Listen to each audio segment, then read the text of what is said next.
show, plus live sports, exclusive originals, and more. Sign up now at ESPNplus.com. We are Dayton's home of the Ohio State Buckeyes. And into the end zone goes Chris Olave. KJ Hill, 6-yard touchdown catch. Right sideline and down he goes to the end zone. WING 1410 Dayton, Dayton's ESPN Radio. It's the Justin Kinner Show, live here on ESPN Dayton, 1410 Wing AM. Tweet the show at 1410 Kinner or give us a call at 457-9464. We now send you to the Wing Studios in Kettering. Here's your host, Justin Kinner.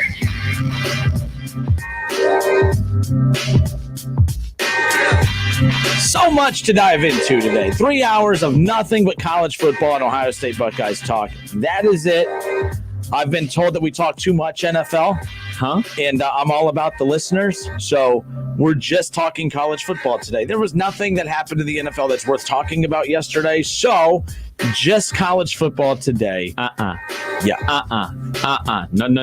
can't let you slide like that. You did a lot of talking. A lot. Actually, I have the audio of you talking. I'm going to post it on my Instagram account later. But last time we heard from you, talking about the NFL, it was something like this.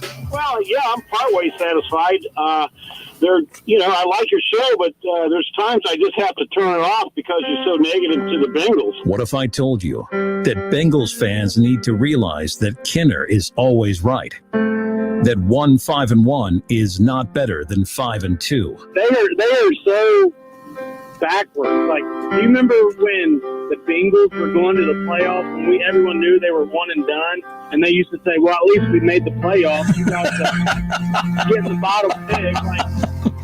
That almost winning games doesn't count for anything, and that winning games actually matters. See, we're not surprised because this is how Joe Burrow always plays. Always plays. He always picks up over 300 yards. He always throws touchdowns. He always runs for touchdowns. He does, and what's his record? 5-1. What if I told you that Bengals fans are delusional? That's the Cincinnati bingo way of thinking. It's the new ESPN 30 for 30. Our team may be a joke, but at least we like our quarterback. Produced by Justin Kinner. Who the hell would want to play for the Cincinnati Bengals? Coming this spring. That's you. You feel Justin better? Kinner. You're You feel Justin better? Kinner. You got that out. Look, I'm getting a typical Browns fan on YouTube saying typical Browns fan.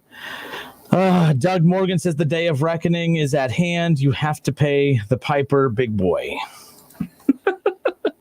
Yeah, social media was fun yesterday. By the way, you know how when they always say, when you type something out, don't hit send? Yeah. I followed that a lot yesterday. Shouts out to Herm Edwards. A lot. Like I had things typed out. I was like, nope, I like being employed. So I'm just going to, I'm going to take the high road. When Bengals fans go low, Kinner goes high. That's what happened. Oh, man. Speaking of what happened yesterday, how about that? The Cincinnati Bengals 31-20 over the Tennessee Titans. Bengals improved to 2-5-1. Yep. It's amazing what happens when you have an offensive line that blocks and you have a defense that shows up, especially in the red zone. You and I were talking before about, a lot of those timely interceptions too. Just look, this would look like a completely different Bengals team yesterday. Confidence-wise was probably one of the biggest things I noticed. That bodes well for Zach Taylor, not just getting a big win over the Titans, but it bodes well when you have guys like in a week where a lot of the narratives were about players who were demanding trades, players who were traded, dysfunction in the locker room, Carlos Dunlap, everything going on there. Friday, before we could even get to the end of the show, John Ross was going on this tirade about how, Zach Taylor and the front office had announced that he was a scratch from Sunday, that he was not healthy and everything. And he's tweeting out, "Oh, absolutely, I am healthy. What are you talking about? Just trade me. It's no secret about." That was the narrative. For all of that going on, that is a recipe for a disaster. You had a lot of starters out. You didn't have Joe Mixon. You had every reason. And then with the Titans coming in, one of the top teams in the NFL, and all of a sudden you take it to them 31-20. There was points where I was like, okay, well, we've seen the Bengals do this in the past. They got up 21-0 against the Colts a few weeks ago. Colts came all the way back, did their thing. That's not what happened yesterday. I know people like to think I'm a troll, and I'll get to my trolling moments here in just a moment. But yes, I will acknowledge the Cincinnati Bengals looked the part yesterday. And what I really liked about how the Bengals looked yesterday, keep in mind, Bengals fans are still annoying me. Joe Burrow led them to the win yesterday. Joe Burrow played his ass off, just like he played his ass off last week and the week before that. And going all the way back, he's only had one suspect game, and that happens to a lot of young quarterbacks in the league when you go up against that, Ravens defense, as far as I'm concerned. Joe Burrow has been the only constant from the very beginning of the season as far as being good. Everything else has been changing constantly, whether it's, the receiver stepping up, receivers taking a step back, whether it's defensive players stepping up, taking a step back, offensive line, guys stepping up, stepping to the side, stepping back, new guys coming in. Joe Burrow is the only thing that has been constant for the Cincinnati Bengals since the very beginning of the season. The narrative was not that Joe Burrow led the Bengals to a win yesterday against the Titans. Stop it. That's that's not what happened. Joe Burrow didn't lead them anywhere yet. Joe Burrow did what Joe Burrow did. They don't win that game because we've seen that Joe Burrow playing good football doesn't win them football games. So clearly this team had other issues that needed to be addressed. Stop being disrespectful to that offensive line who for the first time this year kept Joe Burrow from being touched or sacked. They deserve the credit. How about Billy Price? OH, baby. I.O. All right. I always knew he had it in him. I'm always saying, those linemen, the Bengals, they have it in them. That's the story here. Stop. I get it. Joe Burrow, it's fun. He's the quarterback. You're excited about him, but you're being disrespectful to everyone else that actually stepped up and made plays that guys weren't making a week ago and all throughout the season. That defense stepped up. Sure, Derrick Henry had like 108 yards, 118 or whatever, but there was no you never felt that he was taking over the game at any point. And Ryan Tannehill looked very average. By the way, if Tyler Schroeder, if you are listening, correct me if I'm wrong, but Ryan Tannehill against this really bad Bengals defense completed 18 of 30 passes for 233 yards, 2 touchdowns and an interception.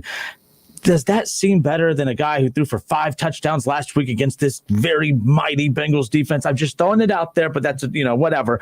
We'll get to him later. Oh, we'll definitely get to him later. My point is that the Cincinnati Bengals won yesterday, not because of Joe Burrow. Joe Burrow, you can always count on him, even in the early goings of his career, to be the guy running the offense and leading the offense. But we've seen Joe Burrow, who has played good football a year. That doesn't matter. They've lost in blowouts when Burrow plays good, and they've lost a ton of one-possession games when he plays good. Joe Burrow's not why they won yesterday. The offensive line's why they won yesterday. The defense is why they won yesterday. Bengals fans, even when you win, you don't even understand what you're watching. You guys are still laughable to me because, again, I give Joe Burrow his credit, but you guys have to understand, I know it's been a while since you've seen a good offensive line, but that was a hell of a performance yesterday as far as I'm concerned. You got to give the Bengals their due as far as that. So I'm off to a good start. I'm at least acknowledging, where we are at as far as that's concerned. 457-9464. It's the Justin Kinner Show with Kev Nash right here on 1410 ESPN Radio.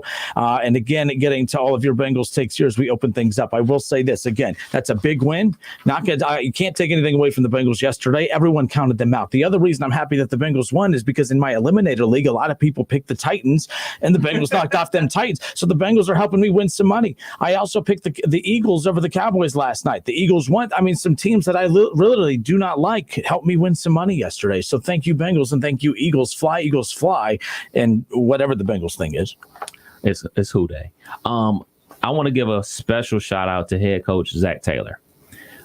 He did something that I've been screaming for a long time for Cincinnati. They went up tempo. They did a lot of sugar huddles. They did a lot of sprint outs to the right, sprint outs to the left, shortening up the passing game, protecting that offensive line, and everything like that. So he's made adjustments not only for his offensive line, but for his young quarterback, shortening up the reads, making these passes a little bit easier for Joe and getting the ball into his playmakers' hands. You look down the line, you look at T. Higgins had 6 receptions. Boyd had 6 receptions. My guy, Auden Tate, had 7 receptions. That's the new big 3 for them. They're all 6'3" and above, all big, tall, long wide receivers.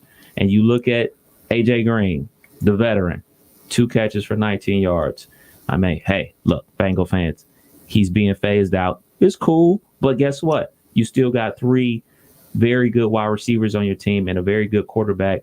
And the way he called the game, I could really appreciate that. I like how they were calling the plays for Joe and protecting the offensive line. Not only protecting the offensive line, protecting Joe, protecting your investment like you've talked about, him taking all these hits. He really only got hit once yesterday, wasn't sacked. Everybody talks about Jadeveon Clowney. If he gets you, you're going to be in trouble. But guess what? He never got to him.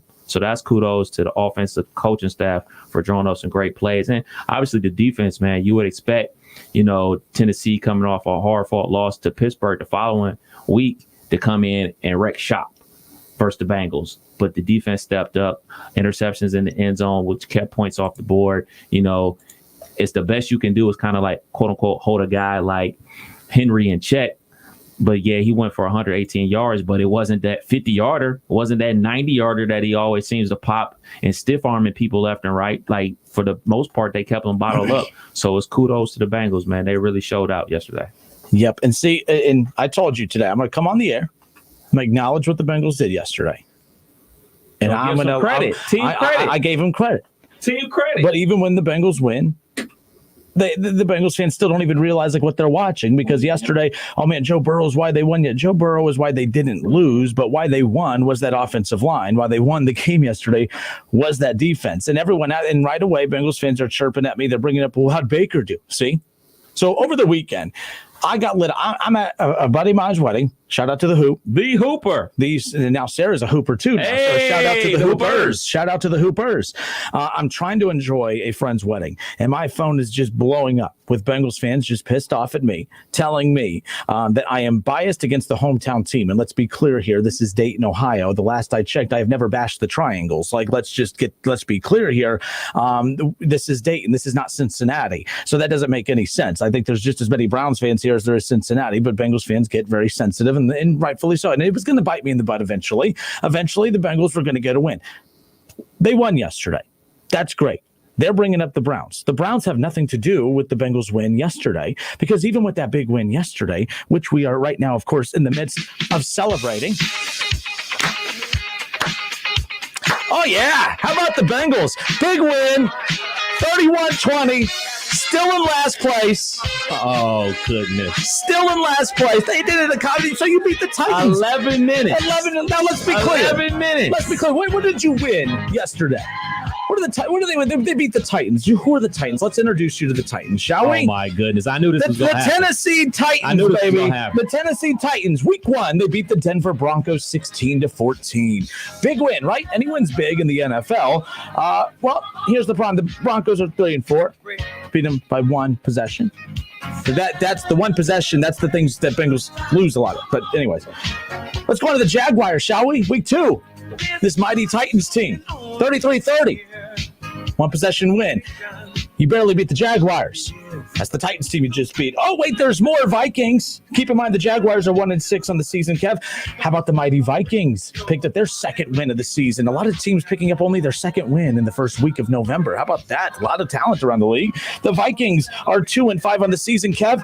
A 31-31 possession win over the Vikings, just narrowly escaping a 2-win Vikings team, just narrow at the time, a winless Vikings team. I mean, who are the Titans? Oh, the Texans, the mighty Texans, the 1-6. We are the mighty Texans, 1-6, 42-36. Another narrow win against a 1-win team. You beat a 5-win Titans team, top of the division. Who have the Browns beat? They also have beat a 5-win team out of that same division. Who are the Titans, Kev? That's who they are right there. It's a good win. Any win in the NFL is good. Facts. But they want to throw shade at me and the Cleveland Browns. It's my job to put them back in their place, to remind them. I mean, my goodness, we're celebrating a win that you're still in last place. All I do is win, win, win, no matter what. It took till November to get your second.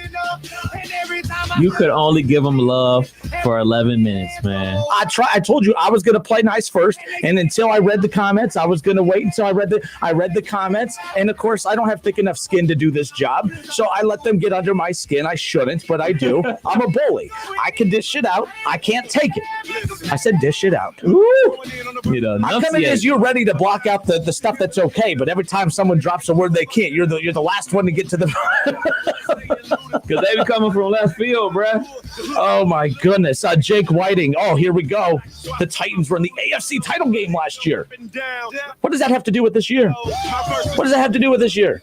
This isn't last year. This is this year. In fact, this year, this Titans team is way worse than last year because the defense is one of the worst defenses in the National Football League. Oh, and here we go. The go-to. Chris Schultz. The Browns looked really, really, really bad yesterday. We're not on the Browns topic yet. I have plenty to say about the Cleveland Browns. Cleveland Browns looked absolutely garbage yesterday. But we're not talking about the Browns. We're talking about the Bengals, baby. We're celebrating 2-5-1. Yeah. Woo. How about Ryan Tannehill? Keeping him in check. How about that?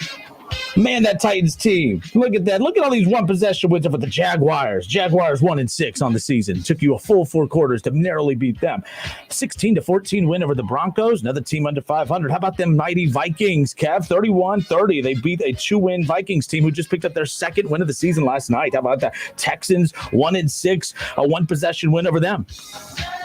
My goodness. See these notes? I'm done with them. I'm done with them. As far as that's concerned, I'm done with them. I don't need them. We good. We are good. I told you, Kev, I was going to play nice. I was going to play nice, and I played nice, and that's about that. No, in all seriousness, Cincinnati Bengals, that is the type of win you need to build off of. What you do with it moving forward, as we saw that we had the Browns last week get a big win, and I was talking about the importance of building off of that and taking that momentum, and then they laid an egg yesterday, which is what we're going to get into on the other side of this commercial break. We're going to open up the phone lines at 457-9464. All right, 457-9464. Phone lines are open. By the way, if you're listening, we are live on Facebook as well. Head to Facebook, search The Justin Kinner Show. Give the show a follow, give the show a like, leave your comments in the comment section. We will pull it into the show. I got a lot to catch up on here. I got to read these comments, see which ones are clean enough for us to put into the show.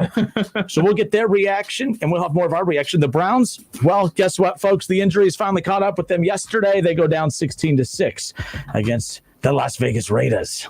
We'll be back in a moment. Don't roll your eyes at me. ESPN 1410 Wing AM weather. This afternoon will be clear and sunny with a high near 48. Tonight's also going to be clear with a low around 34. And tomorrow is going to be clear and sunny with a high near 60. I'm Pete Spivak for 1410 ESPN Radio. The Advantage program from Stevenson Service Experts takes the stress out of maintaining your home comfort system. Pay no money down, one low monthly rate, and nothing for maintenance and repairs. The Advantage program from Stevenson Service Experts. Learn more at 866-EXPERTS or StevensonHVAC.com. See website for license details. Dayton's favorite, Casano's Pizza King, is open for delivery or carryout at any of our 33 locations. Call 294-KING and see for yourself where the proof is in the taste. That's 294-KING for delivery or carryout at a location near you. Pizza King. For the one standing guard. For the eagle-eyed. For the knights in shining armor. And for all those who support them. We are Grainger, your experienced safety partner, offering supplies and solutions for every industry, committed to helping keep your facilities safe and your people safer. Call, click Grainger.com/safety, or just stop by. Grainger, for the ones who get it done. Napa know-how. At Napa, you can get 20% off 3 or more items with the $4.99 Napa Tool Bag. Yep, 20% off power tools, 20% off wipers, 20% off oil, and more. It's a whole bag of tricks. Well, actually, it's one trick over and over again, but it's a good one, saving you 20% on 3 or more items. Quality parts, helpful people. That's Napa know-how. Napa know-how. At participating locations, exclusions apply. May not be combined with other offers. Offer ends 11/30/20. O'Reilly. When you need auto parts, O'ReillyAuto.com is just a few clicks away. We offer convenient options for you to get your parts quickly. Order online and pick up for free at your local O'Reilly Auto Parts store. We'll even bring it out curbside. Or you can have your parts delivered right to your door with free shipping on most orders over $35. Visit O'ReillyAuto.com. O'Reilly Auto Parts. Allstate now has deeper savings, and deeper savings require deep thoughts and a deep voice, like mine. Save for being a new customer. Save more for adding DriveWise, and save even more for driving safely. Visit Allstate.com or contact your local agent for a quote today. As someone once said, saving today is money tomorrow. That's deep. Not available in every state. New customer savings based on early signing discount. DriveWise is an optional feature. Savings vary based on how you buy. Subject to terms and conditions. Allstate Fire and Casualty Insurance Company and affiliates. Northbrook, Illinois. Yeah, sure, the players bring some skill to the game, but if I don't put them in my lineup, who cares? Not me. I'm Eric Rubino, fantasy baseball GM and league runner-up 2 of the last 9 years. I use the progressive Name Your Price tool with options based on my budget. And for a guy that's used to being in control, it fits. Like this runner-up t-shirt. Champ gets a trophy, but you can't wear a trophy. Boom. Get options based on your budget with Progressive, even if you're not a legend in your own mind. Progressive Casualty Insurance Company and affiliates. Price and coverage match limited by state law. Get in the zone, AutoZone. Welcome to AutoZone. What are you working on today? Of course we can help you with that oil change. Doing it yourself is a great way to save some money. Right now you can get 5 quarts of Pennzoil high mileage motor oil and an STP oil filter for just $27.99. And we've got even more ways to get it. Just order online with our next day delivery or free same day store pickup. Getting the job done just got easier. Restrictions at AutoZone.com. Get in the zone, AutoZone. David Brandon will make an excellent probate judge. Dave has a reputation as somebody who you can trust. David's experience in probate matters is extensive. It isn't just that he knows the law, though. It's that he cares and why that matters. David was there for me, and I feel like he'll be there for other families as well. He knows the right thing to do. The guy's one of the hardest working guys I've ever met in my life. Dave Brandon will work hard for the families of Montgomery County. Vote for me for Montgomery County Probate Court Judge. I'm David Brandon, and I approve this message. Listen to this radio station on the radio.com app anytime, anywhere. Listen to more than 300 stations along with more than 3,000 podcasts from your home area or across the U.S., all free. With the radio.com app. Get in the zone, AutoZone. Welcome to AutoZone. What are you working on today? Of course we can help you with that oil change. Doing it yourself is a great way to save some money. Right now you can get 5 quarts of Pennzoil high mileage motor oil and an STP oil filter for just $27.99. And we've got even more ways to get it. Just order online with our next day delivery or free same day store pickup. Getting the job done just got easier. Restrictions at AutoZone.com. Get in the zone, AutoZone. It's time for some straight talk. Look, we all drop our phones. It happens. You fumble it, crack it, splash it. Well, Straight Talk Wireless now offers this new Platinum Unlimited plan that includes phone protection. Just $65 a month for unlimited talk, text, and data, plus 20 gigs of hotspot, 100 gigs of cloud storage, and more. All on the best network. Straight Talk Wireless, no contract, no compromise. See Mobile Protect terms and conditions at Asurion.com/Straight Talk. Limitations and exclusions apply. It's time for some Straight Talk. Look, we all drop our phones. It happens. You fumble it, crack it, splash it. Well, Straight Talk Wireless now offers this new Platinum Unlimited plan that includes phone protection. Just $65 a month for unlimited talk, text, and data, plus 20 gigs of hotspot, 100 gigs of cloud storage, and more. All on the best network. Straight Talk Wireless, no contract, no compromise. See Mobile Protect terms and conditions at Asurion.com/Straight Talk. Limitations and exclusions apply. Progressive presents The Sounds of the Old World. The year is 2019, and someone is waiting for a table at a restaurant. Thompson, party of 4.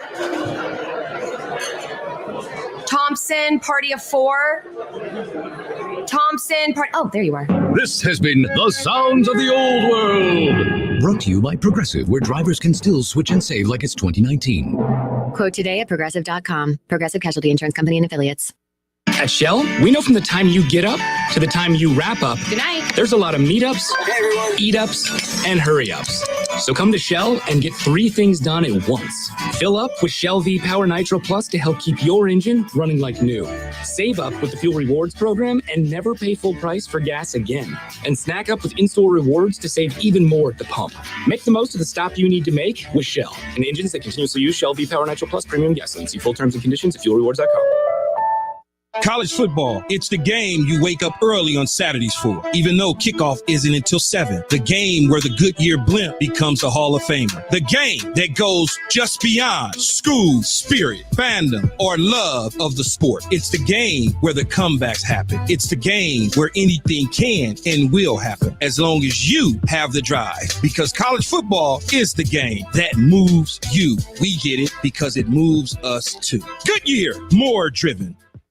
Roosters would like to thank all of our loyal guests and all the loyal Buckeye fans for your support this year. Because of you, we've been able to stay open and keep our award-winning team employed. Our team members go above and beyond and are dedicated to providing you and your family the safest dining experience possible while still providing a fun, casual atmosphere to relax, laugh, and enjoy our award-winning food. Roosters, the official wing sponsor of Ohio State Athletics.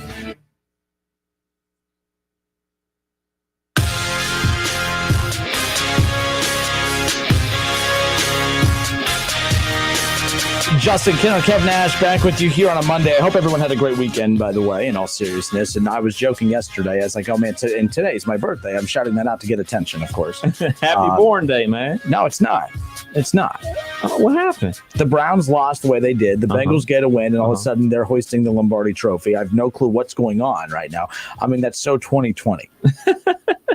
There's a lot of weeks in the NFL season that the Bengals could have got a win on a different week. Or they just had to sour my birthday, And then, like, I could have handled the Bengals win had the Browns did what they were supposed to, and that was to get a win yesterday. Which, let's talk about that Cleveland Browns game yesterday. Very disappointed in how, of course, you get again. I don't care who they played last week. As I told you, it wasn't about who the Browns played last week. It was about the way that they looked in that game, because the Browns, as a lot of people like to point out, they play a lot of bad teams. So if they play a lot of bad teams, if the Browns ever looked against a bad opponent like they did against last week, Bengals fans and haters would still discredit what they did because, they're going up against a bad team. That's what would happen. But then when he plays well against a bad team, it's, it doesn't matter because he played good against a bad team. It doesn't matter. It's always, if you play good against a bad team, it doesn't count because it was against a bad team. And if you play bad against a bad team, oh my goodness, you're 10 times worse than what most people would give you credit for. That's the situation that the Browns are in. The only thing you could do is just win the games in front of you. Had a beatable Raiders team coming in yesterday. It's one thing to lose to the Raiders, Kev. I can handle losing, but not showing up for a game is completely different. And I'm actually not putting this on Baker Mayfield. Shocker, I know. But folks, if you could take your hater caps off for just 5 minutes, the Browns lose yesterday 16-6. And the Browns are in a situation where you look at Baker Mayfield coming off the game he played against the Bengals. He looked completely like the confidence level that he had stepping foot out of the field. You could tell he just he was carrying himself much different. He completed 12 of 25 passes, Cap, for 122 yards. No turnovers, no interceptions. He wasn't sacked, no touchdowns. He had no help. No one else around him stepped up. You look at the run game. No Nick Chubb. I thought they got one hell of a deal getting Kareem Hunt at the deal that they did. Kareem Hunt, 14 carries, 66 yards, no scores. Where is this dominant run game that the Browns have been tipping their cap to all season? I know where it's at. He's questionable, or he's not questionable. He's been out. And, of course, luckily the bye week's coming up, and he should be back by the matchup with the Texans coming up here in 2 weeks heading into the bye week when Nick Chubb should be able to come back. So that's where the Browns offense really is right now. Now, keep in mind, again, and I'm going to be labeled as making excuses. But let's be clear here, folks. For you Browns haters out there, I'm going to talk really slow so you can understand me. You have no OBJ. You have no Nick Chubb. You have no Austin Hooper. All right? You have no Teller up there in the offense. Like, that's a lot of money and a lot of firepower missing from an offense right there for a quarterback who has to have a lot go perfect for him to be perfect. That's Baker's biggest flaw, is a lot has to go right for him to be your guy. To where you look at Joe Burrow in Cincinnati, there's chaos all over the place. He's your one constant. That's the one thing he provides for Cincinnati that Baker does not for Cleveland. That's common sense. I'm not going to try and deny that. That's refreshing. That Baker, what Burrow is doing for the Bengals right now is what Baker did for the Browns in his first season, where you never knew what run game was going to show up for the Browns in Baker's rookie year. You didn't know what defense was going to show up in Baker's rookie year, but you always knew that Baker was going to show up, and Baker always did show up during his rookie season. See, there's a lot of parallels between the two. People don't like to admit that, but there really is. Yesterday, Baker Mayfield completed 12 of 25 passes for 122 yards. Now, let's pay attention now. Everyone's like, oh, that's a horrible stat line. 5 passes were dropped yesterday. That's the most passes in a game that the Browns have dropped since 2018 against the Chargers. And that was all the way back, I believe, when he made his debut, and Tyrod Taylor was still the starting quarterback at that point. Now, let's be clear. Kevin, what's interesting about this is 12 of 25. You complete those 5 that were right in the hands of Browns receivers. We good? You got this? Okay. You complete the 5 pass. Those 5 drops calculated for 68 yards. Okay. And a touchdown. Like, that's the problem right there. Baker completes those 5 passes, which, of course, those are incompletions that Bengals haters and Bengals fans and the haters will, of course, knock him for. The receivers don't pull them in. They're looking at his completion percentage. He completes those. He's completing 72% of his passes right there, and that's one hell of a line. Should have had the touchdown. But there's no run game right now. The receivers didn't step up yesterday. And look, last week we had the conversation about, is Baker better off without OBJ? Mm-hmm. The Browns are not better off without OBJ. Baker looks more comfortable on the field without OBJ. Like, OBJ, the one thing is that you pay him a lot of money. The defense totally changes how they scheme for the Browns and how they play the Browns just for OBJ being on the field.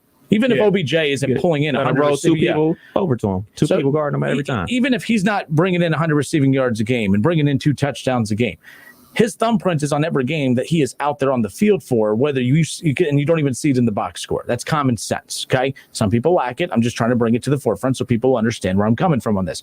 That being out is a huge difference maker for this Browns offense. No Nick Chubb is a huge difference maker for this Browns offense. Oh, well, Nick Chubb's been out for a few weeks, and this offense hasn't looked as crisp for the last few weeks since he's been out. I agree with you as far as that's concerned. And then the receivers dropping catches, that's unacceptable. The weather was bad yesterday. You know who I would give that excuse to? The team that came from LA. If they played bad because the weather's cold, I'll give them the benefit of the doubt, not the team that is stationed in Cleveland. Like, there's no excuse for what we saw yesterday, and that defense is just straight garbage. It is straight. Remember at the beginning of the year, you mocked and laughed at me because I said I predicted them to win 12 games. I said the only way that doesn't happen is the defense. I've been saying that from the beginning, even before I realized that their defense is worse than the Bengals defense, and it is. This defense is horrible. Outside of Myles Garrett and outside of Ward, they have nothing, absolutely nothing. The trade deadline is less than 24 hours away. I really hope that it's not just one move that they make, that it's 2 or 3, because you get Nick Chubb back here in a few weeks. You're going to get Teller back. Hooper is still out indefinitely, hoping to have him back here in the near future as well. OBJ is out for the year, but that's still enough offensive firepower around Baker that I think can make a huge difference once everyone's back out on the field together. You have the Texans, you have the Eagles coming up around the corner. You have winnable games. You have the Dolphins. Definitely going to get some turnovers versus the Eagles. So as far as I'm concerned, yesterday, people are wanting me, I was pissed off at the Browns because that's a game that I said they're gonna win a game that they shouldn't, which they haven't done yet, and they're gonna lose a game that they shouldn't. That was the game they should not have lost yesterday. Because even as bad as the defense was for the Browns, everyone's like, oh, they only gave up 16 points. What are you talking about? That Raiders team they got to do whatever they wanted. They had their own flaws offensively, and Jacobs, that kid's good.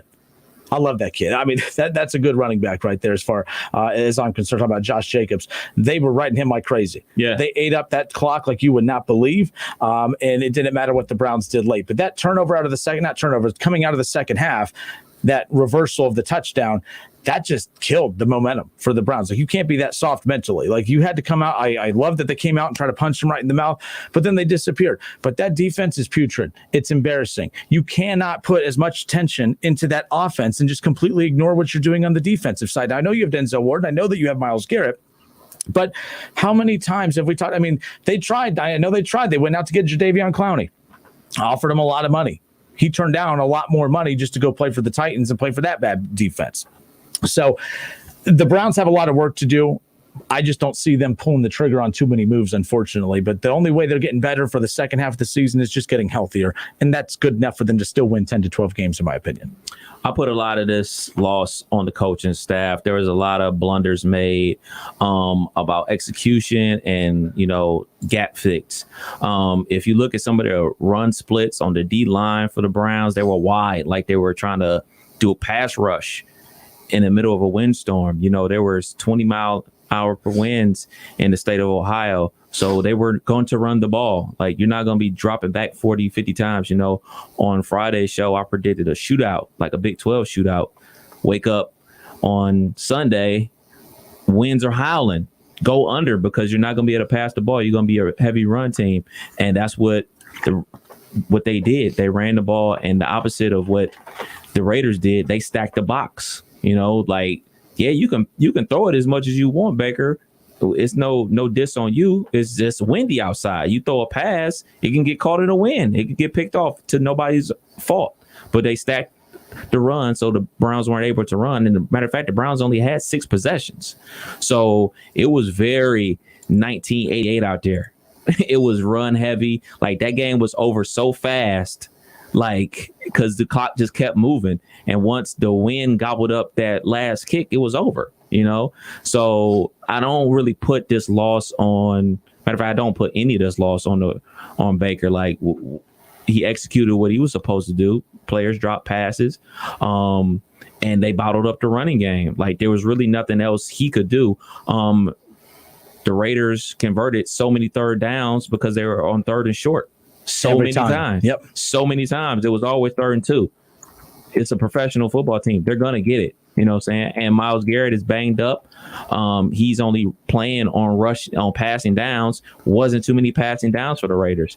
I will say this about the injuries, man. Like I always say, injuries are a part of the game. Nobody was crying for the Patriots when Tom Brady got hurt and they had to go out there with Matt Castle. Nobody was out there crying for Pittsburgh last season when they had Mason Rudolph and Duck Hodges out there. Nobody cares. Like, this is the NFL. Nobody's going to be crying about, oh, well, we're missing this guy, missing that guy. At the end of the day, only thing people care about is wins and losses, and that's it. To be perfectly honest, that's how this league is set up. That's how it's always going to be set up, especially when, you know, you're battling fans from other teams. They don't care about your team.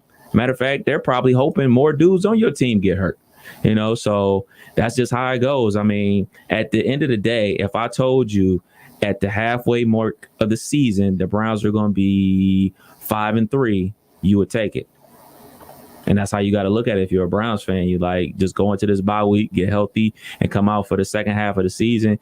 You play the NFC least a lot of these games, so you hoping to bank some of those wins. You got tough matchups versus the Steelers, Ravens, and Titans on the schedule, but you're hoping to split with the teams in your conference. You swept the Bengals already. You're looking to split with the Ravens and Steelers. And who knows what's going to happen as far as that's concerned. But here's the deal. And of course, I'm reading the comments, and everyone is just, just going to town. As far as what's the update on the Garrett injury, Kevin Stefanski earlier today, meeting with the media, said that there was nothing of structural significance as far as that injury, and that he should be ready to go by the Texans. Heading into the bye week. The Browns and the Bengals both have the same bye week. How boring is that, by the way? Like, I like those two teams to have staggered bye weeks, so you at least have one of those two teams to talk about. Now I got to wait. I got to hear for 2 weeks now about this Browns embarrassing loss to the Raiders, and I got to hear 2 weeks, or for the next 2 weeks, I have to hear about this magnificent freaking win that the Bengals had that they're celebrating. I mean, look, I know that the Browns they had a parade for 0-16, but I feel like we're going to have like just an entire week of parades for the Bengals finally getting their second win of the season, and it took all they had to wait till November 1st to do it. I told you the Titans aren't as good as what people are saying. I'm just throwing that out there. All right, people know they made the Kenner top 5. Yes, they did. Where are they now? You lost to the Bengals. I'm flirting with the bottom 5, by the way. Oh gosh, the Bengals might be out of my bottom 5 this week. Haven't decided. My goodness, they got to be out your bottom 5. They don't have to be at all. A lot has changed. The same 4 teams are always going to be in the bottom 4. Huh? The Jets. I need to see it for more than 1 week. Jets. I need it. Jets. Giants. Jaguars. Cowboys. Those teams are that's for sure. And then those teams are for sure. Number 5. For sure 4 I'm in just there. saying, look, we have 24 hours to figure it out. By the way, where's Doug Toby? I'm gonna fulfill my bet. Don't worry. That medium Randy Bullock. He said Bengals jersey will be there on Wednesday. So I have to wear. What was the exact bet? I'm wearing it. I have to wear it. Yeah. Did I say I would wear it if they beat the Titans? Yeah. Okay. I'll wear it. Whatever. On your person, not like on your shoulder or as a bandana. You got to put it on. I'll wear it. I'm going to stretch it out. But I'm just saying. That's why we got the medium, so you could stretch it out. It's a schmedium. Yeah. Schmedium. All right, 457-9464. But yeah, look, I mean, it is what it is. But congratulations. The Bengals fans they're so ecstatic about their second win of the season that came on November 1st here in 2020. Who we have on hold? We have Matt. Matt is gone. Matt called us back. We have the one, the only. The Ron. Welcome in, sir. How are you? Hey, happy birthday, old man. Thank you. I don't know how happy it is, but it's a birthday. What you got for us today? Well, hey, isn't your birthday, you're 31, right? Yes. Well, isn't that a few points less than your prediction on the game? Yes, you could do math. That's pretty impressive, Ron. If you had those math skills back in high school, you wouldn't have to go that extra year. What you got? No, I just wanted to say, man, my team don't play till tonight, but I watched that game, and I was flipping back and forth to the Bengals. Uh-huh. And I know weather was a real mess in that game, but, you get a team goes coast to coast, warm weather team. They're playing in the same environment, and seemed like they handled – I know there was a lot of airmail passes earlier, but, I mean, you guys gave up over 200 yards rushing. Yeah. I've talked about it, how bad this Browns defense is. And by the way, and that's what I said earlier. If there was any team that I would give the benefit of the doubt to for not playing well yesterday, it would be the Raiders coming from Las Vegas, playing in the cold weather like this.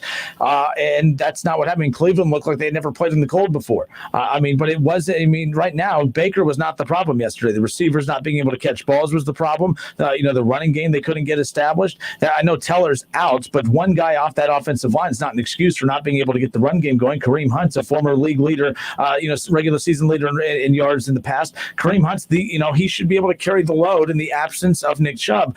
I'm just saying, this is all on the Browns. They have no one to blame but themselves, and it's unfortunate because they let an opportunity slip through their fingers yesterday. They could be 6-2 heading into the bye week and sitting comfortably.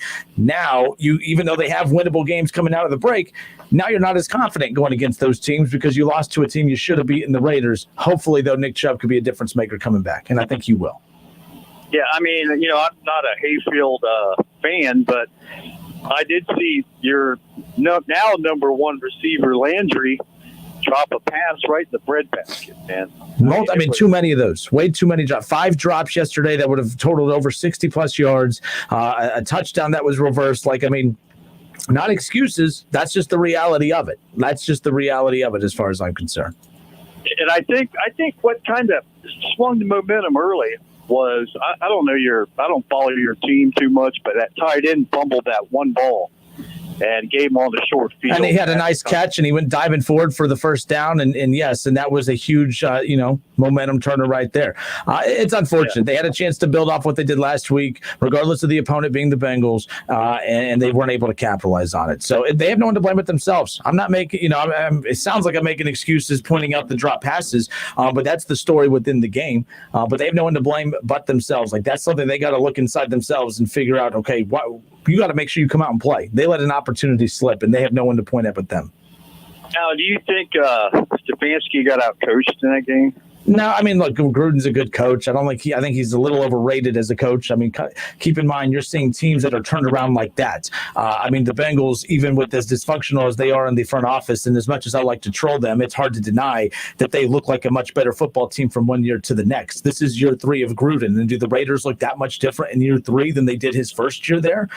No, he's not. I think more pressure needs to be put on Gruden. I don't know why Gruden gets 5 years to rebuild a team when everyone else is expected to turn it around in 365 days time. So I think he's one of the more overrated coaches out there. I know that the UD faithful worship the ground he walks on, but my goodness, if you look at Zach Taylor right now, you have guys like me and others who are super critical of a guy that's won 4 games in 2 years, and then you have a guy like Gruden who, what has he accomplished in the 3 years since coming back? They're almost back.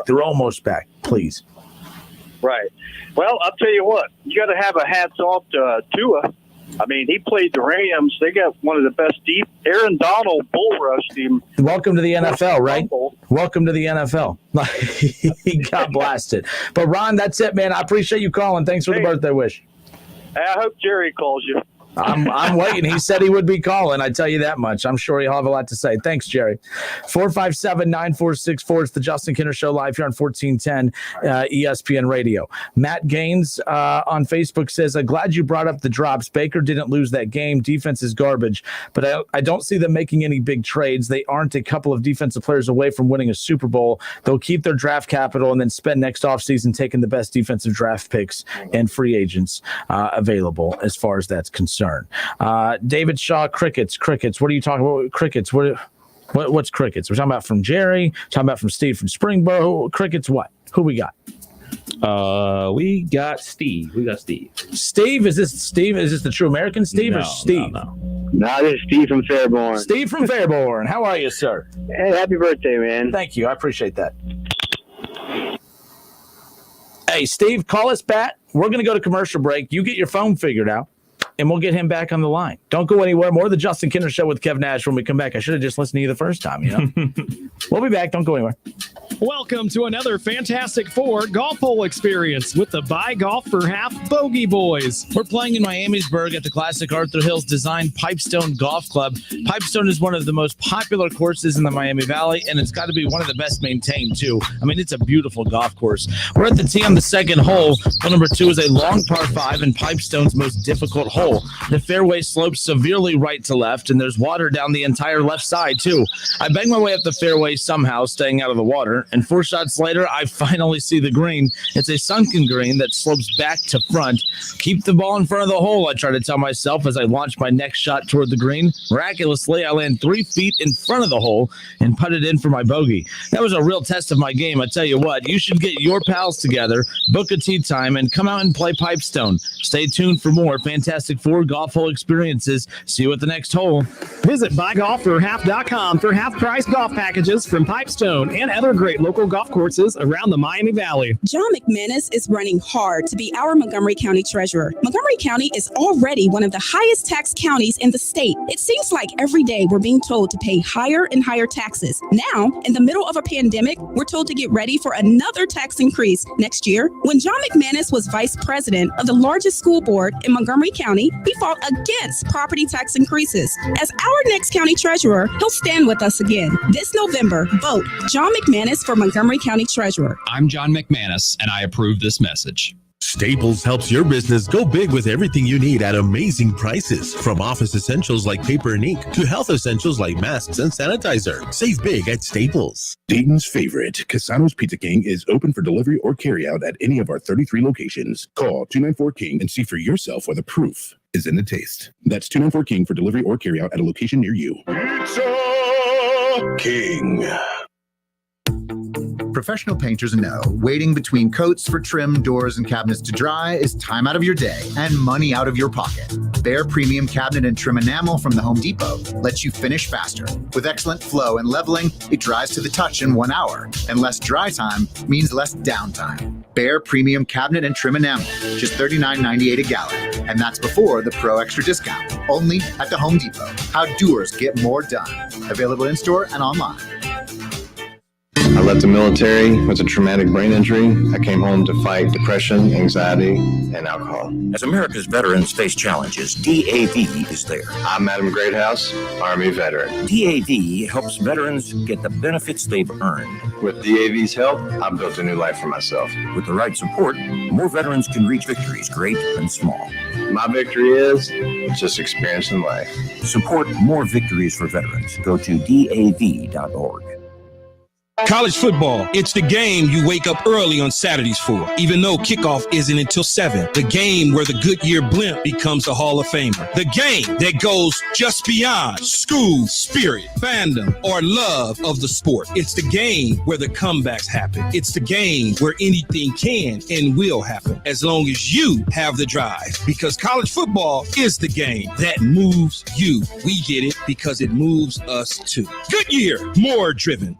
Mike Foley is proud to serve as our Montgomery County Clerk of Courts, and he's asking for our vote again this November. Mike is a father, a U.S. veteran, and has been a small business owner for over 20 years. He's not a career politician, but a leader that gets things done. Mike Foley has saved taxpayers over $3 million in less than 2 years in office by running the clerk's office more efficiently. He truly brings the courthouse to the community. For all the right reasons, let's re-elect Mike Foley, Montgomery County Clerk of Courts. This is Mike Foley, and I approve this message. Staples helps your business go big with everything you need at amazing prices. From office essentials like paper and ink to health essentials like masks and sanitizer. Save big at Staples.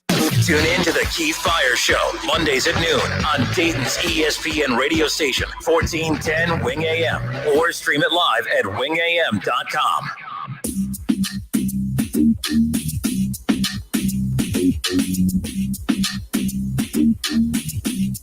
All right, Kev, some other top games from around the National Football League here in Week 8. Again, the Browns and Bengals. Bengals come away with a huge win. They improved to 2-5-1 on the season. The Browns headed to their bye week at 5-3, dropping a game that easily should have been theirs. I mean, Kev, let's be honest, even with playing a game as bad as the Browns did defensively, only giving up 16 points, even on a bad offensive night, when you have the weapons the Browns do, you should at least be able to put up 17 points. That's why that's why I'm as frustrated as I am, because the big picture, you look at it, they're not good defensively. You only gave up 16 points, and you only put 2 field goals up. I talked about the drop passes. That's still BS. Baker, you got to build off that. I'm not putting that really on Baker. because you completely those 5 drops that were right in the hands of those receivers. All of a sudden, you look at that's 18 to 25. That's a pretty efficient night out on the field. You know what I mean? Like so that's. But again, results are all that matters right now. Right. Not almost beating teams. Not if they would have caught this, he would have been this. The bottom line is the stat line shows your team played like garbage, and it's not just one player. It's not just one aspect of the game. The defense was bad, but the running game. I mean, if you're the Browns, that's your identity one way or another. Yeah. And you can't win if you are very just below average running the ball. And Kareem Hunt just could not get it going last night. And the Raiders are not a very good defensive team. There's no excuse as far as I'm concerned for that last night. But again, 5-3, as you talked about earlier, if you would have asked Browns fans, including me, hey, heading into the bye week, if you're 5-3, how do you feel about that? I'd be like, that's great. 5-3 is fantastic. It doesn't feel fantastic right now because the 3 losses are very revealing of who you are. The 2 blowout losses against the Ravens and the Steelers, those losses hurt because that just reminds you the gap between where you are and where you want to be. When you're 5-3, you could easily sit there and say, oh man, look at where we're at compared to where we used to be. Right. But I think the daunting task of, okay, look where we are compared to where we used to be, but man, look where we still got to go. And that gap is so huge. And as much as I hate the Steelers, I respect the hell out of that organization. And you were right. I was 1,000,000% wrong. They develop everything. Oh, go get Antonio Brown. How stupid do you have to be? You need a number 1. Claypool's the freaking man. I'm a big Claypool fan. You know, I still think they can upgrade at the running game, but if it ain't broke, don't fix it. It is what it like. Don't risk the locker room chemistry. They're not going to spend big money in free agency on the running back. They're going to or on offense, defense. They're going to find. Yeah, that's all they do. Like, hey, defense, we're going to sign. Basically, they sign their own players. Like, all right. Hey, young Watt, he's about to get paid. He got paid last season. Bud Dupree, they're about to re-sign him to a big contract. Minka Fitzpatrick's going to be up in like a year or 2. They're going to re-sign him. He was acquired in the trade with the Dolphins when they had their fire sale, but his impact on the team, somebody that can roam that secondary at the free safety spot and make plays on the back end. We saw the big play he made to win the game. He had 2 big plays. I know this isn't like Steelers country and anything like that, but when Lamar was inside the 5-yard line, they ran that quarterback draw, and the backup nose tackle Bugs got off the block and slowed him down, but it was Minka Fitzpatrick who came in there and totally stuffed him. And then on the very last play of the game, he breaks up the pass. Yep. So you need those type of impact players on your defense, and the Steelers have them. But something about this Browns game that says 1990s all over it. Time of possession, Raiders, 37 minutes. Well, 38 minutes. We'll just round it up. And the Browns, 22. Like, that is like old school football. Like, man, the team that possesses the ball is ugly. Yeah. The team with the most rushing yards. Like, in the 90s, like, oh, this would have been a great game to watch. This was one of the most boring games of the week, with all that anticipation for it to be a shootout because both teams have very bad defenses. But once you add that win element, it totally changes things.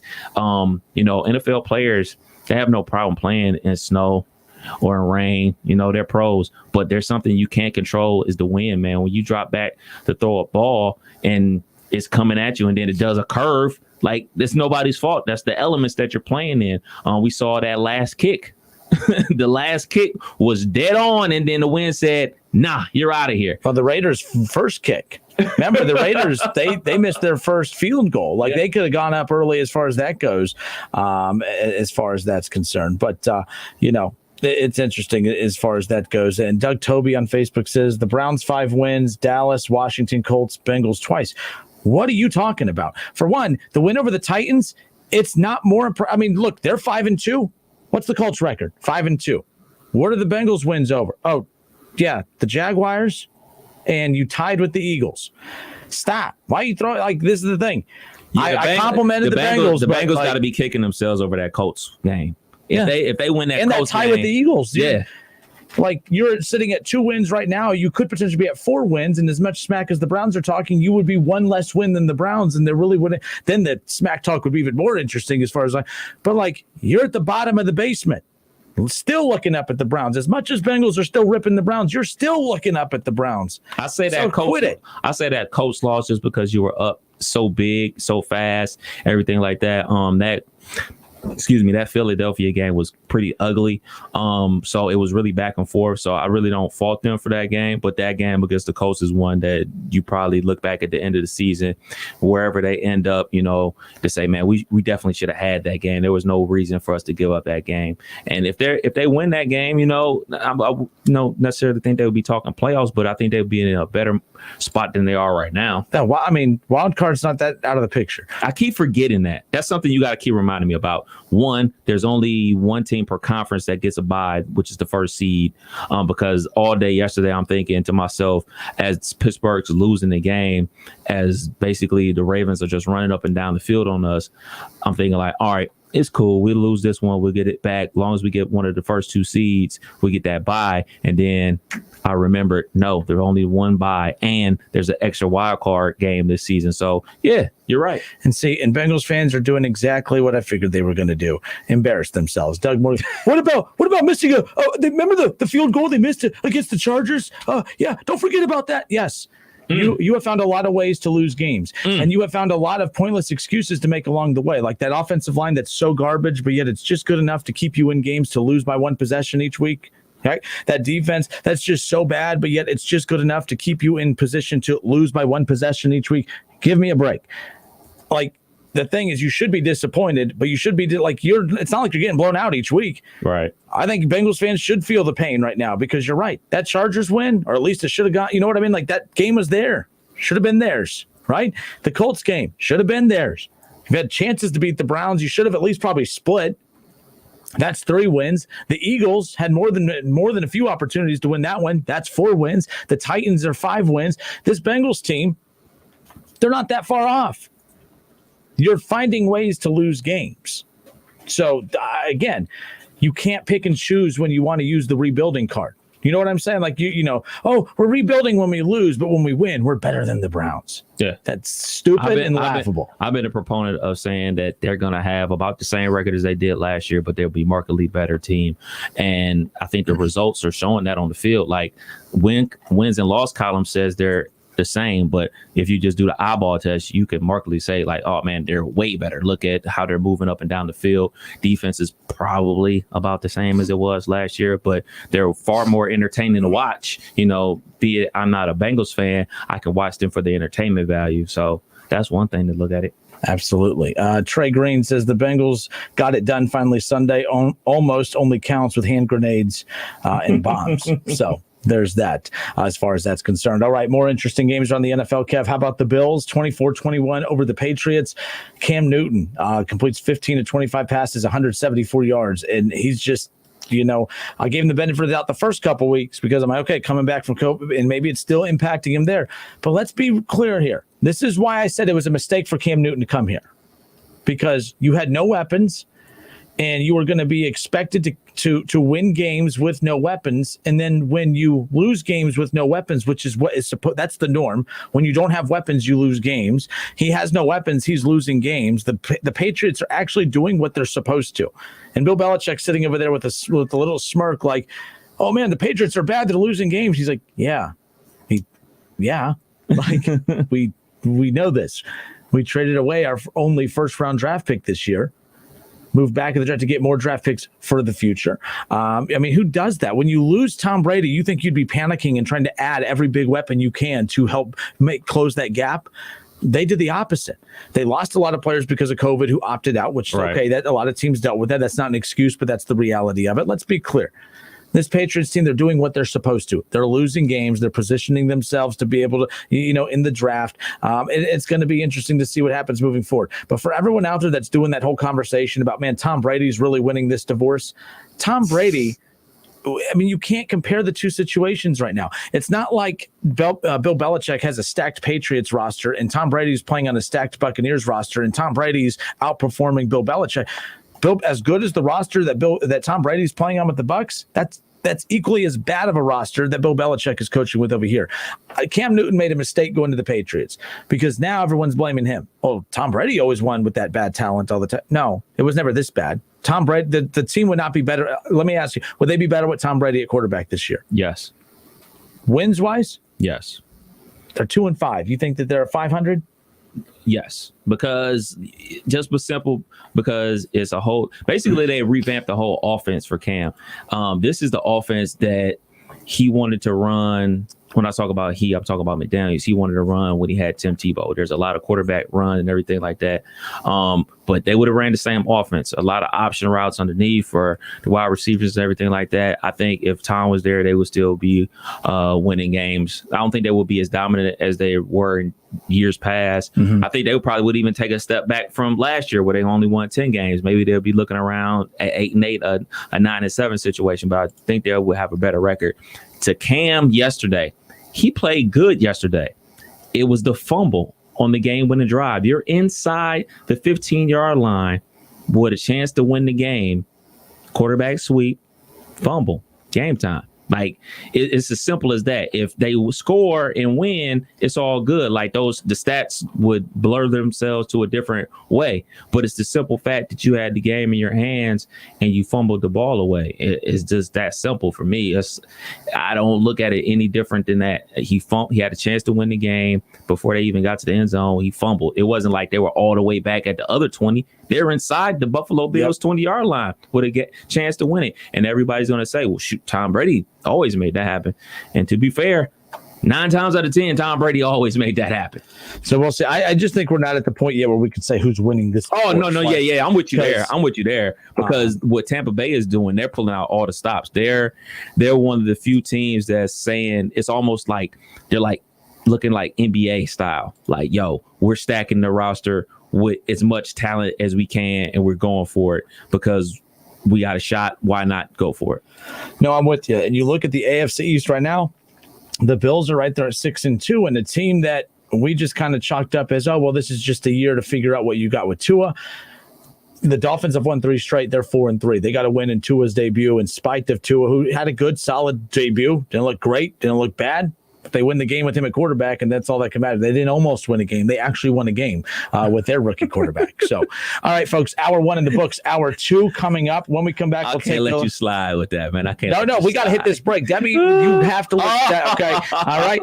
We're going to go back into this. We're going to go back into this. Okay. Go to break. We're going to go down. We're going to take a look at all the top scores from around the National Football League here in Week 8. I want to hear from you. So our phones they like zapped for whatever reason. Right now, we're getting the phone lines attended to. Right now, we're taking our reaction on Facebook. Head to Facebook, search The Justin Kinner Show. Leave your reaction in the comment section. We will pull them in and get reaction. Trey Green right here says Tom Brady is Kevin Durant right now, as far as that's concerned. I disagree. Tom Brady went to a good roster. He didn't go to a stacked roster. Like, Tom Brady, it's not like, so for instance, like when Kevin Durant went to the Warriors, it was a 70-win team. Mm-hmm. You already went to a great team. You already went to a finals team. You went to a roster that won a championship. Tom Brady, all right, he went to a team that had weapons, but they were still missing a piece to take him to that next level. I can't compare Tom Brady to Kevin Durant in that situation as far as that's concerned. Trey Green says, good show, guys. Thank you, Trey. I appreciate that. I thought it was going to be a very negative day. There's some Bengals fans trying to ruin my birthday, but don't worry. You can't keep the kid man down. You can't, because at the end of the day, we had to go to break. At the end of the day, 2, 5, and 1. We'll be back. WING 1410 Dayton. Dayton's ESPN Radio. Small Engine Service Pros in New Carlisle is your local authorized dealer for the Hustler Mower family. Stop in today and take a look at the Hustler Fast Track with a 4-year, 400-hour limited warranty. The Hustler X1, the Hustler Super Z, the Hustler Super Z Hyperdrive are all ready to take on the big jobs. Turn your weekend to-do list into your weekend to-done list. Hustler, tools, not toys. Visit Small Engine Service Pros at 2030 North Dayton Lakeview Road, Route 235 in New Carlisle. 845-3445. ESPN 1410 Wing AM weather. This afternoon will be clear and sunny with a high near 48. Tonight's also going to be clear with a low around 34. And tomorrow is going to be clear and sunny with a high near 60. I'm Pete Spivak for 1410 ESPN Radio. The spread of COVID-19 is still unchecked across the nation, and you need to keep your family safe. Make a new habit and check your temperatures twice a day, once before dinner and before leaving home in the morning. You can't afford to take chances, so use the Exergen Temporal Scanner. Its accuracy is backed by more than than 80 clinical studies, and it takes an accurate reading in seconds. It's the only home thermometer used and recommended by hospitals, doctors, and nurses. Quick and easy to use. You can count on Exergen to keep your family safe 24 hours a day. Walgreens has always been there to help make your healthcare easier. From making sure you have the prescriptions you need to answering any questions you have about them. Now, the question is whether you have the right Medicare plan. And we're here to help make that easier too. Walgreens can save you money and peace of mind with copays as low as $0. Visit walgreens.com/Medicare today to see how. Walgreens. We make Medicare easy. $0 copay on Tier 1 generic drugs when enrolled in a plan with Walgreens as a preferred pharmacy. When you're stressed, you just don't feel like yourself. New Natrol Relaxia, a full line of drug-free supplements to help you manage occasional stress and anxiety. A special blend of herbals keeps you feeling calm and balanced throughout the day. Because when there's less stress, there's more you.